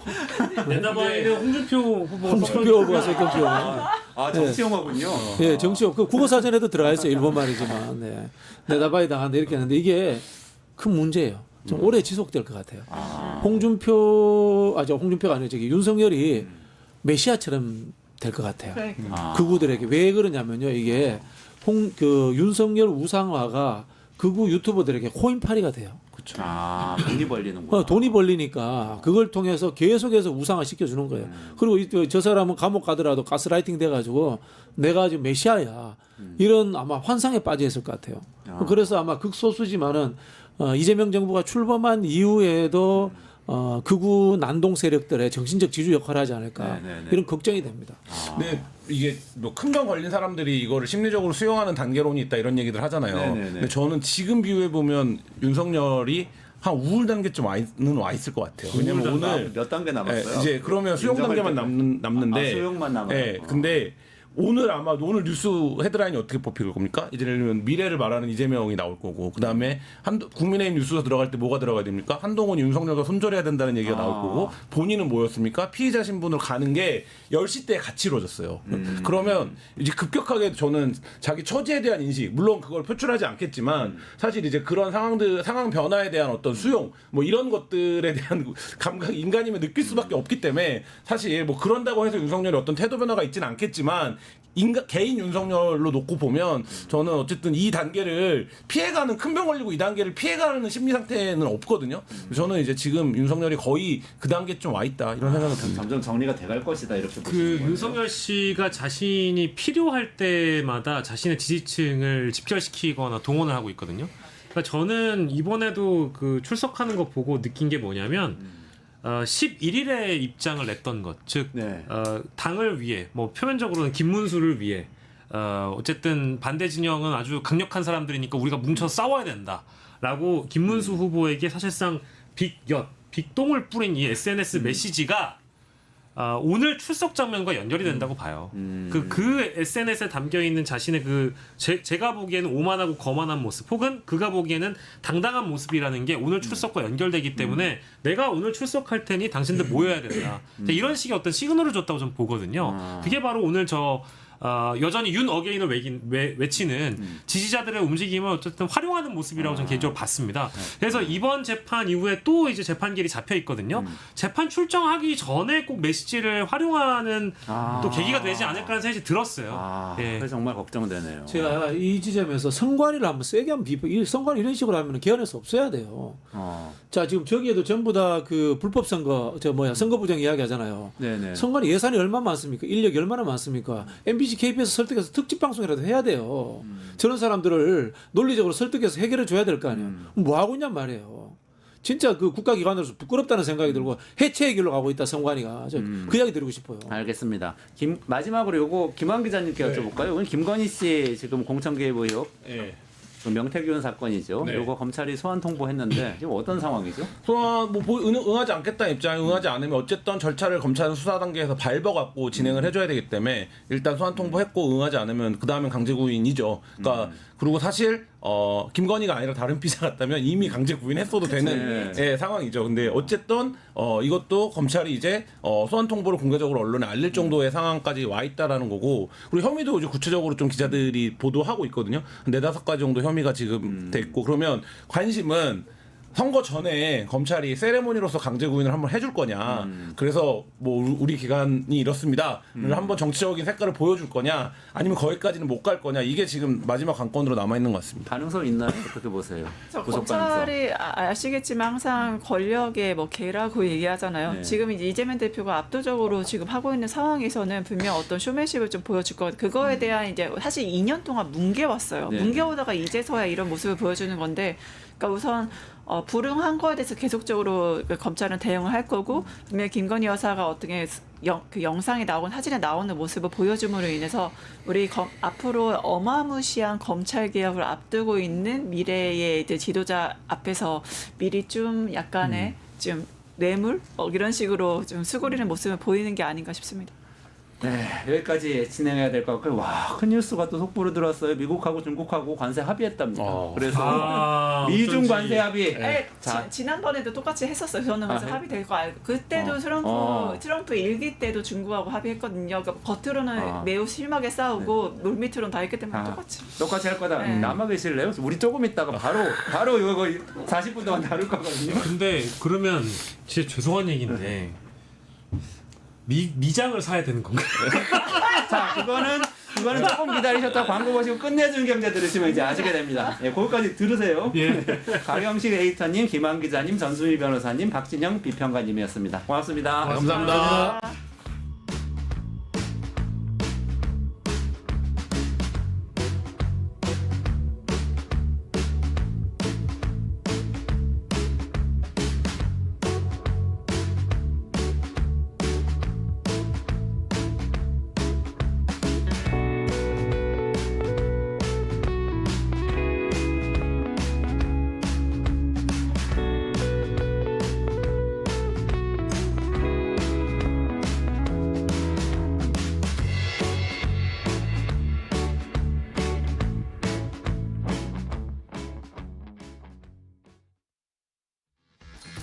돈 버는 TV쇼 증권 통판.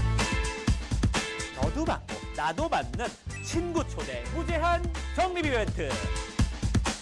초대 횟수 무제한, 보상도 무제한. 한 문제만 풀면 친구도 코인, 나도 코인. 우승 상금에 친구 초대 보상까지. 매일 낮 12시 증권 통팟에서 만나요.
네, 안녕하세요. 이원재입니다. 5월 12일 월요일 이원재 끝내주는 경제 라이브 시작하겠습니다. 시진핑하고 트럼프가 관세 합의를 했습니다. 오, 방금 소식이 들었어요. 그래서 긴급하게 저희가 이 이야기 말씀드리려고 최고의 중국 전문가 모셨습니다. 용인대 박승찬 중국학과 교수님 모시겠습니다. 안녕하세요. 어서 오세요. 반갑습니다. 이거 속보 보고 저 깜짝 놀랐는데요. 지금 관세 합의가 실제로 된 거죠? 그 합의라는 표현보다는 네. 유예 90일 동안 또 유예한 거죠. 네네네. 그러니까 이제 아. 잠시 일단은 네. 야 지금 145%, 125%, 네. 야 너도 생각하고 나도 생각하지만 의미 없잖아. 그러니까 좀 이거는 일단은 지금 서로가 안 좋기 때문에 네. 일단 잠시 보류를 하자라는 차원이죠. 그래서 미국은 중국한테 원래 145%잖아요. 원래 미국이 중국한테 145% 140%, 매겼죠. 30% 지금 내려오고 중국은 미국한테 120%. 그러니까 원래 이제 34 우리가 뭐 지금 서로가 보복 관세를 함으로써 올라가고 해서 145, 125잖아요. 네. 그러니까 중국은 미국한테 그렇게 해서 125%인데 10% 관세. 10%로 그러면 거죠. 115% 포인트를 쫙 두 나라가 똑같이 115% 일단 내리고 일단 90일 동안 유예를 하자. 합의를 본 게 유예를 하자. 그리고 나서 좀 더 이야기를 좀 나눠보자. 그래서 미국 한번, 중국 한번 왔다 갔다 하면서 또 고위급 회담도 하고 아니면 워킹그룹, 실무 회담을 통해서 조금 이제 우리가 좀 해법을 찾아보자라는 거죠. 이게 스위스 제네바에서 협의를 고위급 무역 협상에서 여기까지 협의를 했다는 말씀이시잖아요.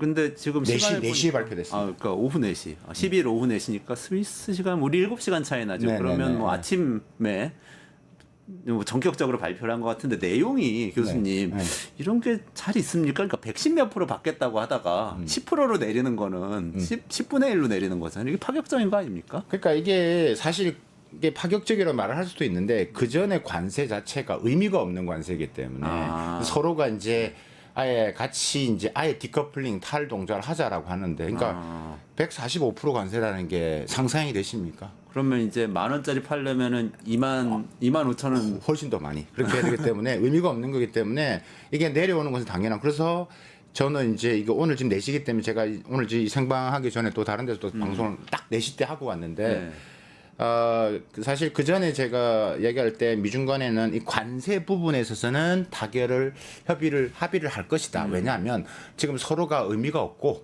이 관세 자체가 의미가 없고 이미 지금 예를 들어 미국 같은 경우는 뭐 월마트 같은데 지금 재고가 한 석 달 있는데 이게 소진되면 이제 이게 심각하게 지금 우리가 이야기하는 인플레이션 올라갈 거라는 거죠. 그러니까 지금 미국도 지금 이제 힘들어질 것이고 중국은 말할 필요도 없고 중국도 지금 수출하는 기업들이 전부 다 지금 배가 멈췄고 물건을 전부 다 쌓아두고 있고 이런 상태이기 때문에 의미가 없는 부분에서 이제 이거를 뭐 하기 때문에 제가 이야기했던 게 어느 적정 타선에서는 합의를 볼 수밖에 없다. 그래서 서로가 의미가 없는 거기 때문에 그래서 저는 그렇게 이야기를 했는데 이게 지금 이틀간에 제네바에서 했고 90일 동안 유예. 일단은 확 끌어내리고 일단은 서로 간에 일단 뭐 무역 진행하고 일단 90일간의 유예를 갖고 좀 구체적으로 논의를 하자라고 이제. 그럼 그 90일 동안은 요 10% 15%를 적용을 하는 겁니까? 네, 그렇죠. 미국의 중국 부분에서는 30%.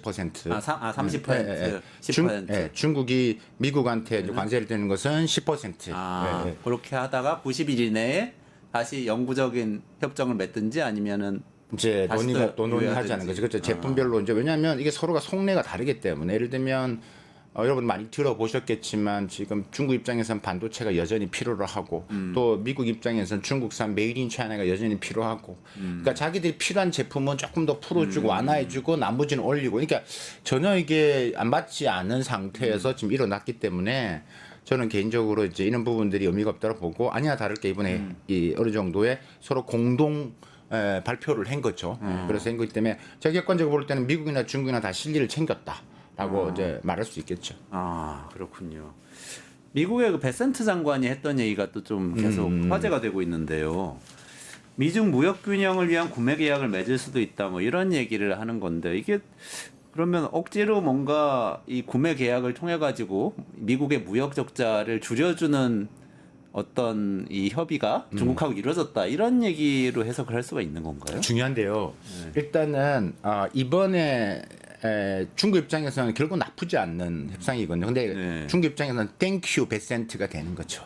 이번에 베센트 그 장관, 재무장관의 나름의 좀 권한을 가지고 왔기 때문에 이런 결과물로 만들어졌다라고 좀 보여지는데 사실 이번에 그 합의점을 도출한 부분은 또 트럼프 대통령이 계속 그전 SNS에 9일날 SNS에 뭐라고 그랬냐면 네네.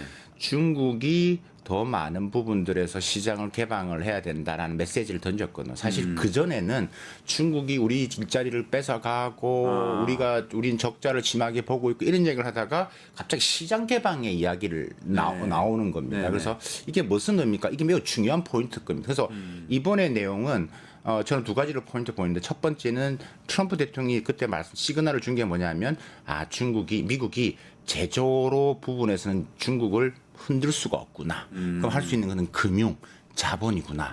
금융시장 개방을 열겠다라는 부분들이고 그러니까 그런 시그널을 준 거. 두 번째는 결국은 베센트 장관이 월가 출신이거든요. 월가 출신이고 이분이 이분이 됐을 때 월가에서 매우 반겼거든요. 그러니까 월가 출신들은 원래 중국과의 부분에서 중국 시장이 필요합니다. 그래서 결국은 중국 입장에서는 베센트가 온다라는 것에 대해서는 협상 대표라는 것은 나쁘지 않은 총수입니다. 그러니까 미국 내에서도 이 비둘기파에 속하기 때문에. 그래서 이제 이 때문에 이 협상에는 중국 입장에서 매우 좋은 나쁘지 않은 결과. 미국 입장에도 어쨌든 성과를 냈다라고 하는 건데 지금 말씀하신 대로 돌아와서 미중 무역 군용을 위한 구매 계약. 이거는 어디서부터 가려면 1차 트럼프 1기 때부터 가야 되는데 1기 미중 무역 분쟁이 일어났을 때 2020년도에 합의를 본 게 뭐냐면 중국이 미국 제품을 2천억 달러 이상을 사주기로 했습니다. 농산물, 에너지 여러 가지 부분에서.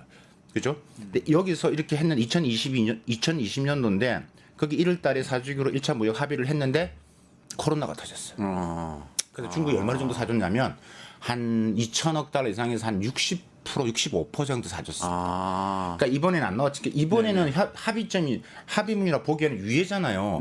중국이 얼마 사준다는 이야기가 없잖아요. 얘기 없죠. 그죠? 그러니까 다르다는 이야기예요. 그러니까 그러면 이번에 무슨 말이냐면 베센트 얘기냐면 야 중국 너희가 이게 트럼프 생각입니다. 너희가 지금 1차 무역 때 2020년도에 2천억 달러 사기로 또 사인했잖아. 근데 지금 65%가 안 샀어. 그거부터 하고 이야기를 해. 그거부터 하고. 그건 약속한 거잖아. 트럼프 머릿속은 아직 있을 수 있겠네요. 자기가 받아내야 할 청구서거든요. 그럼 안 사줬거든. 코로나도 있었고 또 그다음에 바뀌었잖아요. 정권이 또 바뀌었으니까 바이든이 자, 내가 사인한 거니까 네가 내고 이야기를 해. 그러니까 이제 구매 계약을 일단은 그거는 하고 그건 중국도 이것은 이야기할 거라고 알고는 있었지. 그러니까 들어오면 이 청구서부터 아마 내밀 거야. 또 비즈니스맨이니까 또. 네가 안 산 거 이거 있다 하면서 냈을 거라고. 그래서 이제 일단 그런 부분이기 때문에 이번에는 1차 무역 합의점하고는 다르다. 그래서 이것을 타결됐다라고 보는 것은 아닌 것 같습니다. 그러면은 그 베센트의 이 구매 계약 맺을 수도 있다고 한 거는 트럼프의 요구가 아직 충족되지 않았다는 의미인가요? 그렇죠. 예. 그러니까 트럼프는 일단은 중국이 더 사줘야 되는데 위에는 의미가 없는 거고 중국이 어떻게 얼마만큼 어느 기간 안에 사줄 거냐라는 것들이죠.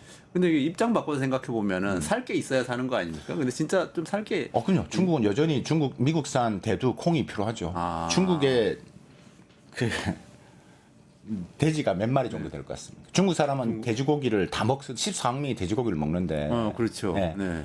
다 돼지 기름으로 다 볶고 그러잖아요. 돼지 없이는 다 먹는데 중국에 뭐 돼지가 어느 정도 될 것 같습니다. 글쎄요. 14억 명이 먹으려면. 어마어마하겠죠. 뭐 지금 뭐든 누구마다 전문가들 하는데 뭐 기사마다 7억 마리가 있어요. 7억 마리.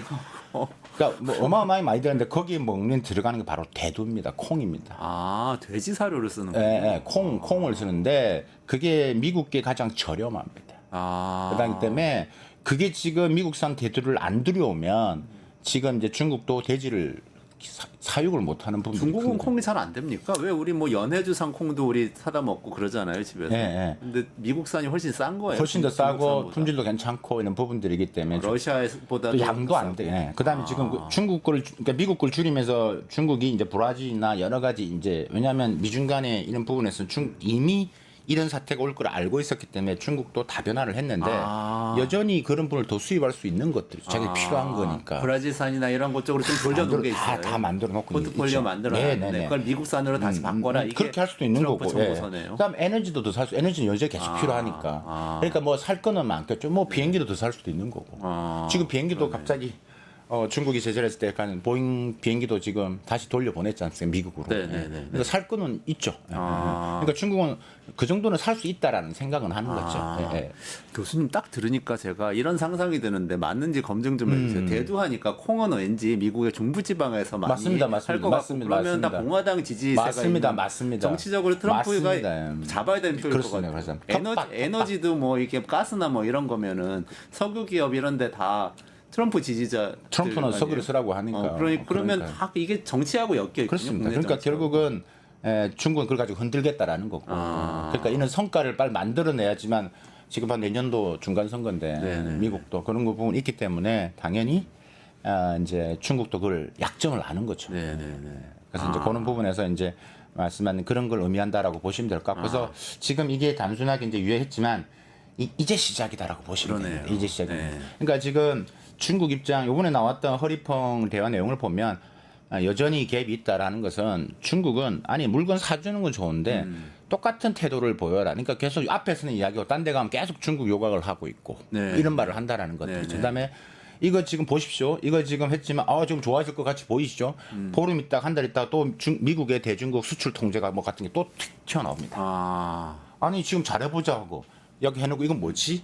근데 여러분 그걸 따로 보셔야 됩니다. 시장에서 잘 보셔야 되는 게 뭐냐면 관세는 관세입니다. 근데 이거 수출 통제는 별도의 개념으로 보셔야 됩니다. 그러네요. 예를 들면 뭐 AI 칩 하는 거 통제하고 이런 것들 말씀하시는 그렇죠. 거죠. 반도체 통제를 하고. 그러니까 그거는 뭐 제가 항상 뭐 다른 뭐 방송이나 제 칼럼에서 이야기했지만 첨단 분야에서는 미중 간에는 완전한 디커플링이 되신다 보면 됩니다. 이기 때문에 그건 별개입니다. 근데 중국 입장에서는 그런 수출 통제가 결국 중국 입장에서는 또 큰 어려움이 있죠. 그래서 수출 통제하니까 중국이 미국한테 이런 히토리 같은 것도 이제 뭐 여러 가지 이제 통제를 똑같이 한 거기 때문에 그래서 미중 간에 단편적으로 보여지는 수출 지금 보는 이런 관세 전쟁 말 그대로 관세 전쟁입니다.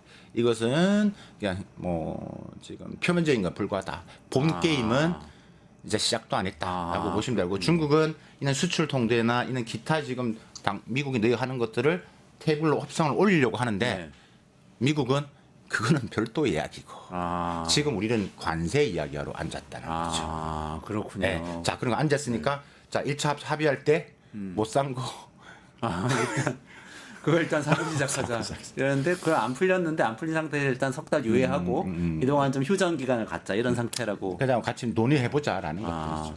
트럼프 대통령은 큰 진전을 이뤘다 이렇게 평가했다는 이야기가 나왔는데 이거는 뭐 그냥 정치적 수사일까요? 그렇죠. 이게 저는 관세 전쟁도 하나의 결국 다음 협상을 위한 하나의 협상의 레버리지 지렛대 역할을 하는 거기 때문에 진전을 이뤘다는 게 지금 우리가 보고 있는 부분에서 이야기를 하고 받을 거 다 받아냈다. 살 거 중국이 살 거 다 산다고 한다. 그다음에 우리도 관세 지금 많이 낮췄고 처음에 이야기할 때 진전을 이뤘다. 그래서 80% 정도 나왔지 않습니까? 140억 80%가 적당한 거 아니냐 이런 말도 나오고 기사 나왔지 않습니까? 그러니까 80%니까 지금 더 낮아졌으니까 더 큰 진전을 이루긴 했죠. 그래서 이제 이게 했지만 사실 객관적으로 봤을 때는 사실 저는 중국보다 미국이 조금 더 좀 조급함이 있어 보이긴 한다라는 생각이 드는 거죠. 사실 지금 나온 결과로 봤을 때는 중국 입장에서는 큰 뭐 시간이 더 벌 수 있는 기간이죠. 그러니까 중국은 시간은 자꾸 끌면 끌수록 좋다, 유리하다라고 생각을 하는 거예요. 그 트럼프 대통령은 또 그 계속해서 얘기하고 있는 게 제가 미국 국내에서 많이 보는 기사들을 보면은 펜타닐 얘기를 계속 많이 하는 것 같아요. 그게 아마도 미국 사회에서는 지금 마약 문제가 생각보다 굉장히 심각한 상황인 것 같고 특히 뭐 청년들이나 청소년들 많이들 또 이 중독이 되고 하는 것 같아서 또 정치적으로 이것도 표가 되는 이야기인 것 같은데요. 이번에 지금 펜타닐 문제에 대해서 중국하고 뭔가 협의가 된 겁니까? 그렇죠.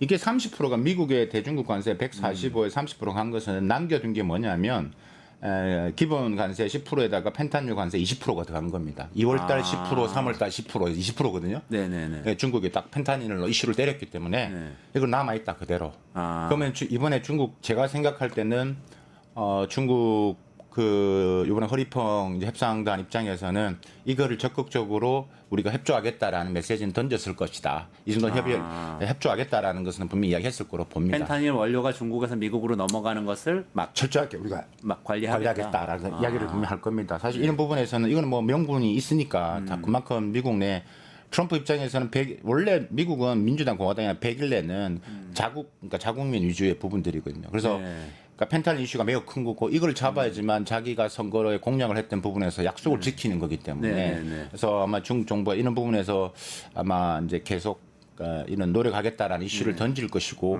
노력할 거로 보여진다. 사실 저는 이게 이번에 4시에 나왔지만 거기에는 공개된 것도 있지만 비공개 내용도 많이 있을 겁니다. 그러니까 이제 그런 부분에 있어서의 중국 정부는 펜타닐은 적극적으로 협조하는 부분이 아마 될 가능성이 크다.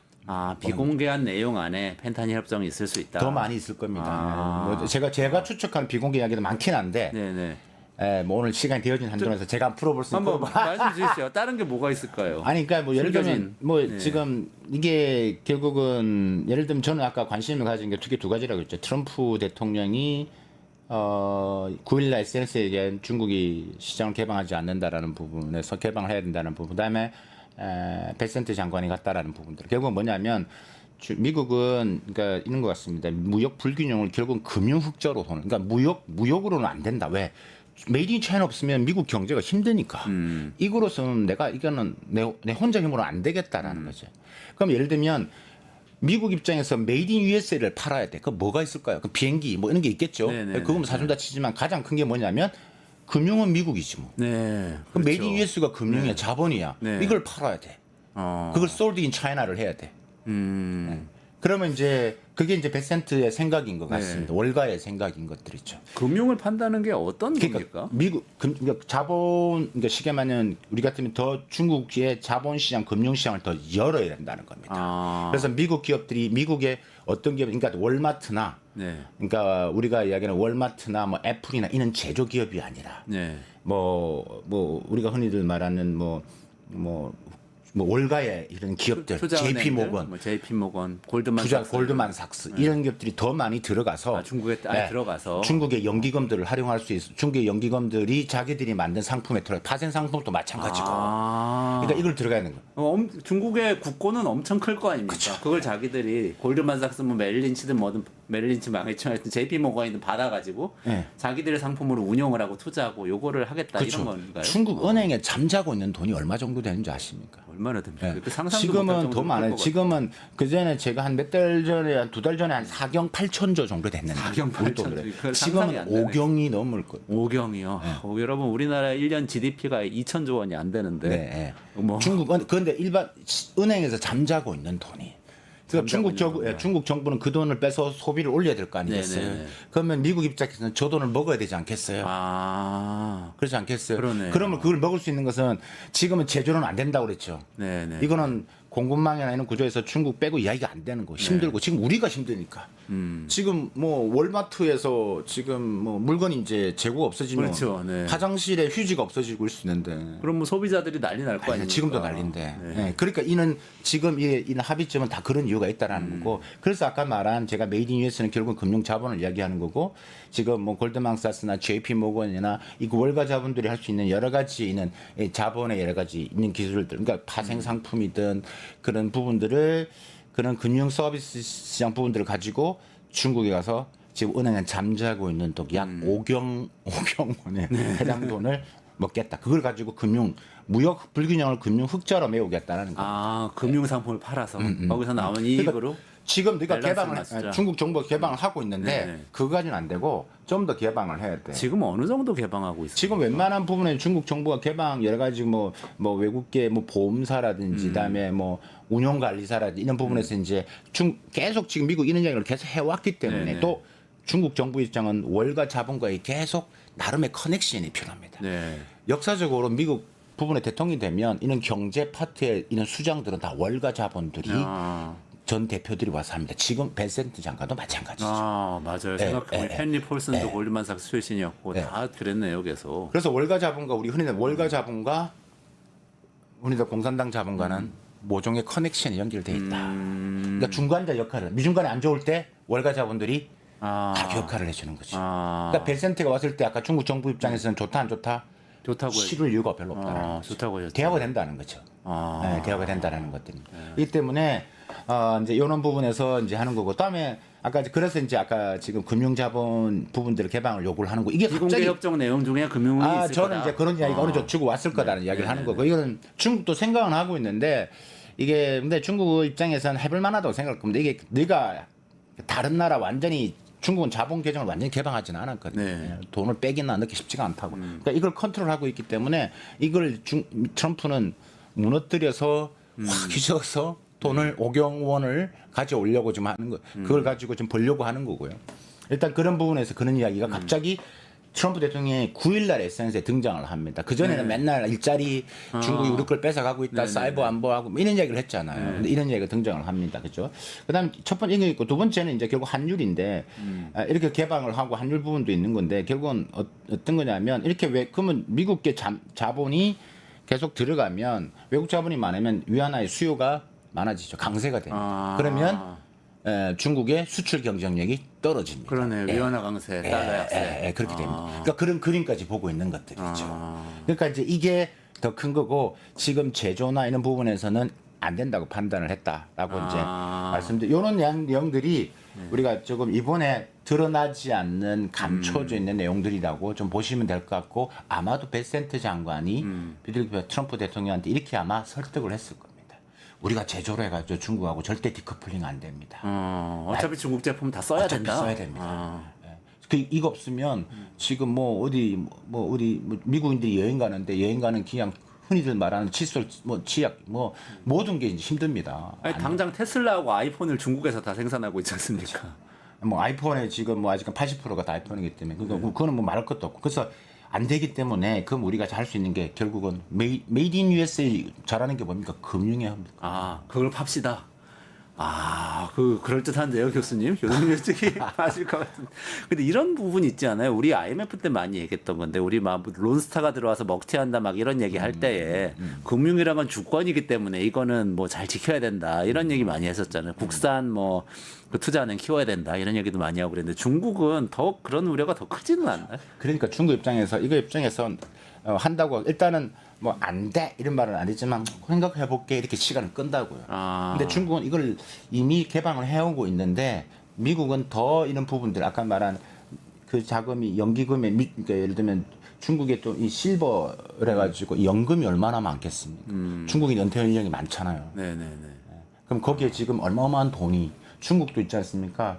우리 같으면 연금을 은퇴하시면 우리 돈으로 약 한 100만 원 정도 받습니다. 적지 않습니다. 중국인들의 실버 계층들이 연금이 꽤 많습니다. 그럼 그 만들 상품이 어마어마하거든요. 그러니까 이제 이런 부분이기 때문에 어쨌든 이걸 많이 오픈을 했는데 개방을 했는데 이제 중국 입장에서는 처음에 안 된다 시간을 끄지만 나중에 이제 딜을 할게 이걸 오픈할 수도 있습니다. 오픈하는데 이게 아까 말씀드린 중국이 완전 자본 계정을 개방한다. 우리가 흔히 말하는 한국이나 미국처럼 그렇게 하지 않습니다. 그러니까 컨트롤할 수가 있다고 정부가. 그래서 중국은 그 속내를 갖고 있기 때문에 언제든지 그런 부분들을 갖고 있기 때문에 직접 운영을 할 수는 있지만 100% 이제 할 수 있는 라이센스를 받을 수는 있지만 매우 제한적인 부분에서 변동되어 있기 때문에 지금 말씀하신 금융주권 마찬가지인 것처럼 그게 미국이 생각하는 만큼 결코 그렇게 쉽게 되지는 않을 것. 하지만 돈은 벌겠죠. 그래서 저는 생각할 때 월가 자본들 미국에 중국에 돈 잘 벌었거든요. 그러니까 지금 중국의 경제 성장에는 제일 혜택을 받은 수혜를 받은 데가 어디냐면 저는 월가 자본이라고 많이 벌었습니다. 그래서 월가 자본들이 돈을 어떻게 보면 여러 가지 방법론이 있습니다. 그러니까 예를 들면 중국 경제가 안 좋다라고 막 이야기를 하면서 자기들은 그걸 사는 거죠. 떨어진 주식을 사는 거죠. 왜냐하면 거기에 말 한마디가 엄청난 역할을 하죠. 우리는 무슨 얘기냐면 우리는 그런 미국 내에 있는 정보를 그러니까 기사를 가지고 계속 그냥 그대로 번역하다시피 오잖아요. 그렇기 때문에 그러니까 월가가 하는 여러 가지에는 방법이나 이런 것들 이런 것들을 좀 유심히 볼 필요가 있다. 그래서 중국 공산당 자본과 월가 자본은 모종의 커넥션으로 이어져 있다. 아, 그러네요. 아니 그 말씀 들으니까 딱 실감이 되는 게 제 예전에 월가에서 잠깐 일했거든요. 잠깐 네. 경험이 있는데 그때도 보니까 우리 지금 브릭스 얘기 막 엄청 많이 하잖아요. 맞아요. 근데 브릭스는 뭐 그때 월가에서 만들었어요. 제가 그때 벌써 2000년대 초반이거든요. 그때 만들어진 거죠.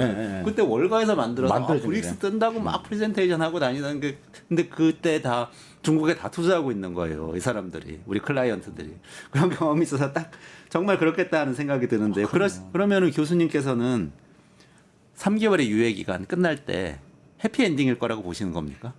아니 해피엔딩이 될 수 없는 게 트럼프 대통령 생각은 이게 마음을 먹었거든요. 그러니까 자기가 있는 이 시기 때 이걸 만들어 놓지 않아요. 만들어 둔다는 게 지금 단순하게 지금 미중 간의 관세 전쟁만 보면 안 되고 미국과 중국에는 정말 가장 큰 두 나라가 패권이라는 게 있습니다. 미국 입장에서는 중국이 달러 패권에 도전한다고 생각을 하고 있기 때문에 그다음에 또 하나가 군사 패권. 그러니까 지금 미국이 중국을 보는 것은 크게 두 꼭지의 줄기가 있습니다. 그러니까 중국의 이 첨단 산업의 성장은 결국 군사로 넘어가겠죠. 그러니까 첨단 전쟁에서는 결국은 재래식 전쟁이 아니라 우리가 지금 드론이 하고 그다음에 로봇이 하고 네네네. AI가 그렇죠. 하고. 네. 근데 이게 지금 중국 계속 올라가고 있지 않습니까? 네네네. 그러니까 이런 거는 지금 지금 미국 입장에서는 이건 민주당이든 공화당이든 다 똑같은 목소리인데 내가 트럼프에서 여기서 자기가 하나를 뭘 만들어내 꺾으려고 하는 것들이죠. 그래서 이런 부분들이고 그다음에 달러 패권은 쉽지는 않겠지만 어쨌든 아까 브릭스 말씀하셨다시피 브릭스 플러스나 그다음에 뭐 상하이 협력기관 여러 부분에서 특히 브릭스 플러스 같은 데서 지금 탈달러 혹은 뭐 반달러 이런 부분에서 계속 지금 그 분위기를 지금 형성을 하고 있기 때문에 트럼프는 절대 용서하지 않겠다. 결국 중국은 전체 미국에 있는 달러의 금융권, 미국의 금융 안에서 묶어두려고 하는 겁니다. 근데 이게 결코 쉽지 않거든요. 그래서 90일 이후에 한에서는 관세적인 부분에서는 지금 보는 것처럼 어느 정도의 합의점이 도출되겠지만 미중 간에는 계속 이슈가 터질 것이고 다음에 보십시오. 지금 오늘 제가 이야기했지만 제가 보름이나 한 달 있다가 제가 말한 또 다른 미국의 대중국 제재가 또 뜰 겁니다. 그렇죠. 다른 관세 말고 다른 부분도 뜰 겁니다. 그러니까 이제 이런 부분에서는 그러니까 일반 여기 시청하시는 분들이 도대체 미중 관계를 어떻게 봐야 돼요? 뭐 하자는 겁니까? 이렇게. 그러니까 쉽게 정리하면 저는 확실히 저는 하고 나는 건데 미국과 중국은 절대 함께 못 갑니다. 이미. 그거는 트럼프 대통령이 맨날 받아보는 보고서나 올라오는 그게 하원이나 상원에서 의회에서 올라오는 보고서. 하버드 대학에서 뭐 있는 벨퍼 연구소에서 뭐 AI 벨퍼 연구소, 스탠포드나 되는 오늘 보고서 모든 내용을 취합하면 중국을 제재를 해야 된다. 견제를 해야 된다. 견제해야 된다. 아니면 안보. 아까 말씀드렸다시피 그게 그만큼 대단하다는 거거든요. 그러니까 여러분 이렇게 생각하면 미국이 중국을 왜 제재하겠어요? 지금 제재하면 안 된다는 매우 긴박함이 있는 겁니다. 그렇기 때문에 그게 이미 두 나라를 있기 때문에 관세는 물건이기 때문에 변동이 있겠죠. 근데 본 게임은 이게 아니라니까. 기술 패권과 뭐 안보, 금융, 기술 패권이라는 자체가 안보부죠. 경제 안보 중에 경제 안보. 그러니까 앞으로는 경제 안보를 보는 게 맞다. 그러면 관세 전쟁은 어쨌든 이렇게 해서 봉합돼 가는 것처럼 보이지만 다른 갈등은 본질적인 갈등은 내재하고 있는 상태. 이렇게 쭉 간다고 할 때, 그러니까 그렇죠. 이렇게 되겠죠. 예를 들면 지금 하다가 또 미국이 또 대중국 제재 뭐 수주 통제를 하면 중국은 또 거기에 대해서 뭐 막불을 또 나올 거 아니야. 그럼 야 했던 거 야 없어. 그럼 다시 중국 관세 다 100% 다시 또 들어갈 수도 있죠. 그 수단으로. 왜냐하면 관세는 뭐라고요? 협상이에요. 그러네. 협상. 일단 너가 힘들잖아. 중국도 힘들거든요. 그럼 빨리 테이블로 들어와. 이렇게 되는 거죠. 그러면 요 다음에 사실 우리나라한테 미국이 어떻게 할까 이게 큰 관심거리잖아요. 그렇죠. 다른 나라들한테도 좀 영향을 끼칠까요? 오늘의 이 뉴스 어떻습니까? 그럼요, 그렇죠. 이게 여러분 저는 이렇게 개인적으로 저는 학자 입장에서 트럼프의 지금 이 트럼프 얘기에서 글로벌한 관세 전쟁, 고관세 부과는 뭐 여러 가지 뭐 무역 적자를 줄이고 미국 내 제조업 부활을 하고 뭐 이런 것도 있지만. 또 하나의 중심에는 뭐가 있냐면 중국 제재입니다. 중국 제재를 왜 이야기를 하냐면 미국이 중국 제재를 하니까 중국이 뭘 하냐면 전부 다 중국에서 미국으로 가는 제품들은 줄어드는데 중국이 베트남, 캄보디아, 한국 이걸 쿠션을 막고 우회를 해서 미국에 수출한다는 거죠. 그러니까 아예 그 구멍을 막겠다는. 트럼프가 뭐랬냐면 바이든이 했기 때문에 다 구멍을 만들어 놓은 거 아니야. 원천 차단하겠다. 그러니까 요번에 베트남 총리가 와서 이런 말 했지 않습니까? 부총리가 경제부총리가 와서 이런 말 했지 않습니까? 우리가 그거 적극 나서서 막겠다. 우리가 말한 택가리 같은 걸 바꾸는 것들이죠. 그래서 질문하셨던 부분에서 영향이 매우 크다라고 저는 보여지고 그게 요번에 일단 부분에서는 일단 봉합이 됐기 때문에 어느 정도의 지금 글로벌 경제나 이런 부분에서는 조금 더 좀 쉬는 뭐 한번 조금 한숨을 넣는 이런 게 되지만 이게 이게 뭐 90일이지만 또 이게 여전히 불확실성이 크다라는 부분들이고요.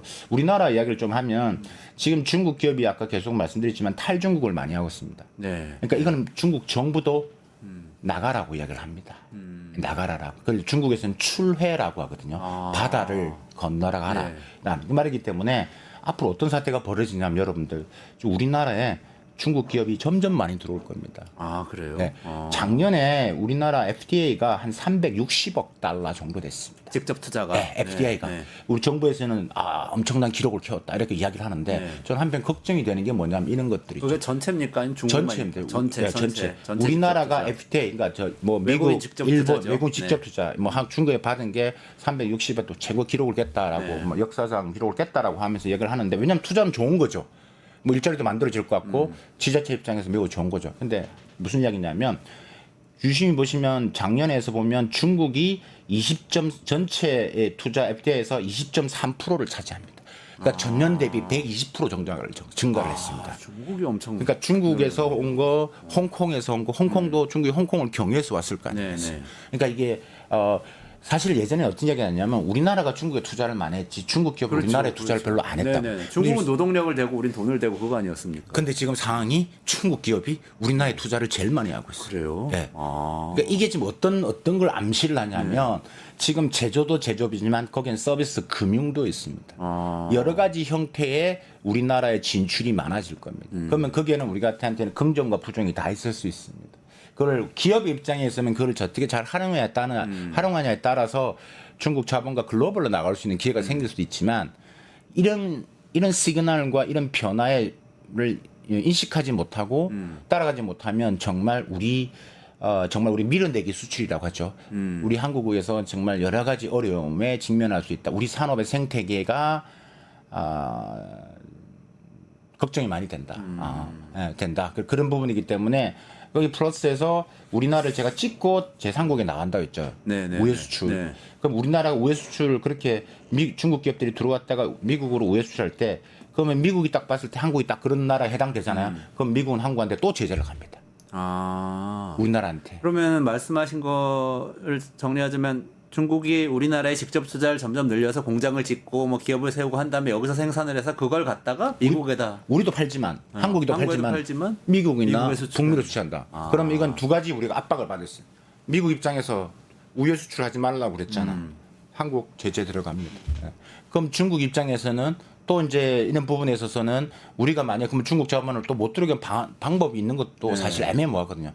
그럼 여러 가지 또 상호주의 원칙에서 또 문제가 발생했기 때문에 그러니까 이렇게 벌쳐지는 부분에서 차기 정부에서 할 역할이 저는 매우 많다라고 지금 보는 거고요. 이게 이게 오늘 한 번 진짜 여러 번 이야기할 게 참 많은데 그러니까 이런 변화가 지금 힘들다라는 부분들 좀 좀 우리가 시청자분이 좀 관심을 가지고 봐야 된다. 어려움이 오고 있다.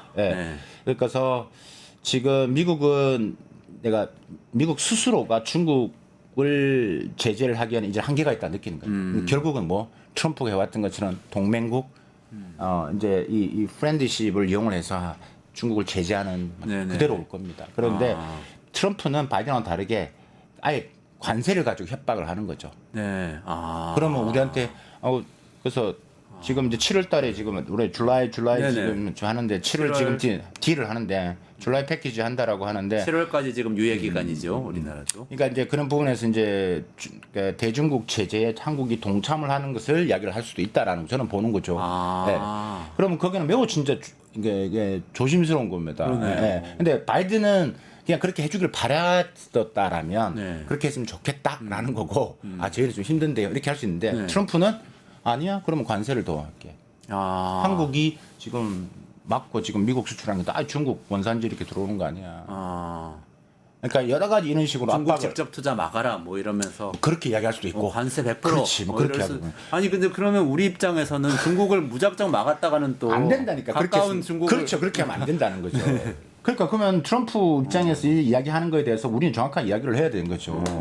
아니 사실 지금도 하는 게 저는 이해가 안 돼. 일본 하는 걸 좀 배울 필요가 있다. 네. 일본도 지금 계속 관망을 하잖아. 갑자기 바뀌잖아요 스탠스가. 예. 우리 일본 하는 걸 또 보면 됩니다. 똑같은 부분들이기 때문에 아니 한미 FTA가 있는데 한미 FTA 미국 FTA 체결국 중에서 한국이 제일 높은 25% 관세를 맞았어요. 네, 그러니까요. 그럼 여기 따지기라도 해야 될 거 아니야. 네. 그러니까 협상을 뭘 줄 것이냐를 일단 이야기하기 전에 뭘 줄 것이 이야기를 하기 전에 일단 그 부분에서 왜 그런지에 대한 정확한 부분에서 이야기를 하고 가야지만 이게 협상이 되는 건지 뭘 선물 줄 것부터 우리가 먼저 매체에서 조선산업을 협력을 해야 된다. 알래스카에 가서 우리가 투자 그게 기업들 입장에서는 그건 리스크가 큰 건데 그건 정부가 결정할 상황이 아닌 거죠. 그렇죠. 근데 네. 그걸 정부가 하려야 되는 거죠. 매체가 그렇게 해야 되는 것처럼 몰고 가면 그거를 그 언론을 미국이 딱 보고 그걸 가지고 그러네요. 지렛대를 또 압박을 한단 말입니다. 그럼 우리가 이 공간이 좁을 수밖에 없네. 그럼 이것을 그렇게 하면 안 된다는 거고 앞으로 지금 펼쳐지는 게 미중 간의 이슈가 제가 말씀드린 관세 전쟁은 시작에 불과하다고. 그럼 이게 더 이제 심화될 거기 때문에 우리가 조금은 이 국가별로 좀 포트폴리오의 외교 전략이 좀 필요한 거고 절대 이제는 올인하는 외교 전략은 하면 안 됩니다. 그러면 안 됩니다. 뭐 지금 뭐냐면 보시다시피 유럽이나 일본 자체가 지금 다 지금 그렇게 하고 있기 때문에 상황이 바이든과는 완전히 다르다라는 거. 트럼프 1기와도 완전히 다르다라는 한편에 서서 올인했다가는 크게 뒤통수 맞을 수도 있다. 지금 이런 말씀 주시는 거잖아요. 네, 전체적으로 균형 있게 해야 된다. 오늘 여기까지 진행을 해야 될 것 같은데요. 주제가 좀 더 남았는데. 주제가 많았는데. 네, 이게 다음 기회에 한 번 더 모시겠습니다. 네. 네. 오늘 말씀 듣고 보니까 진짜 좀 네. 세부적으로 이 미중 간의 관계가 바뀔 그러니까. 때마다 좀 한번 모시고 말씀 들었으면 좋겠다. 이거 진짜 시리즈로 한번 해야지 다 설명할 수 있을 것 같아요. 그죠? 오늘 제 맛만 보신 겁니다. 네. 다음에도 꼭 시간 내주시기 바랍니다. 감사합니다. 네, 박승찬 교수님하고 같이 말씀 나눴고요. 네, 이원재 끝내주는 경제 매일 라이브를 진행하는데 내일도 오후 5시부터 끝장 뉴스부터 시작해서 쭉 라이브 시청 부탁드립니다. 고맙습니다. 감사합니다.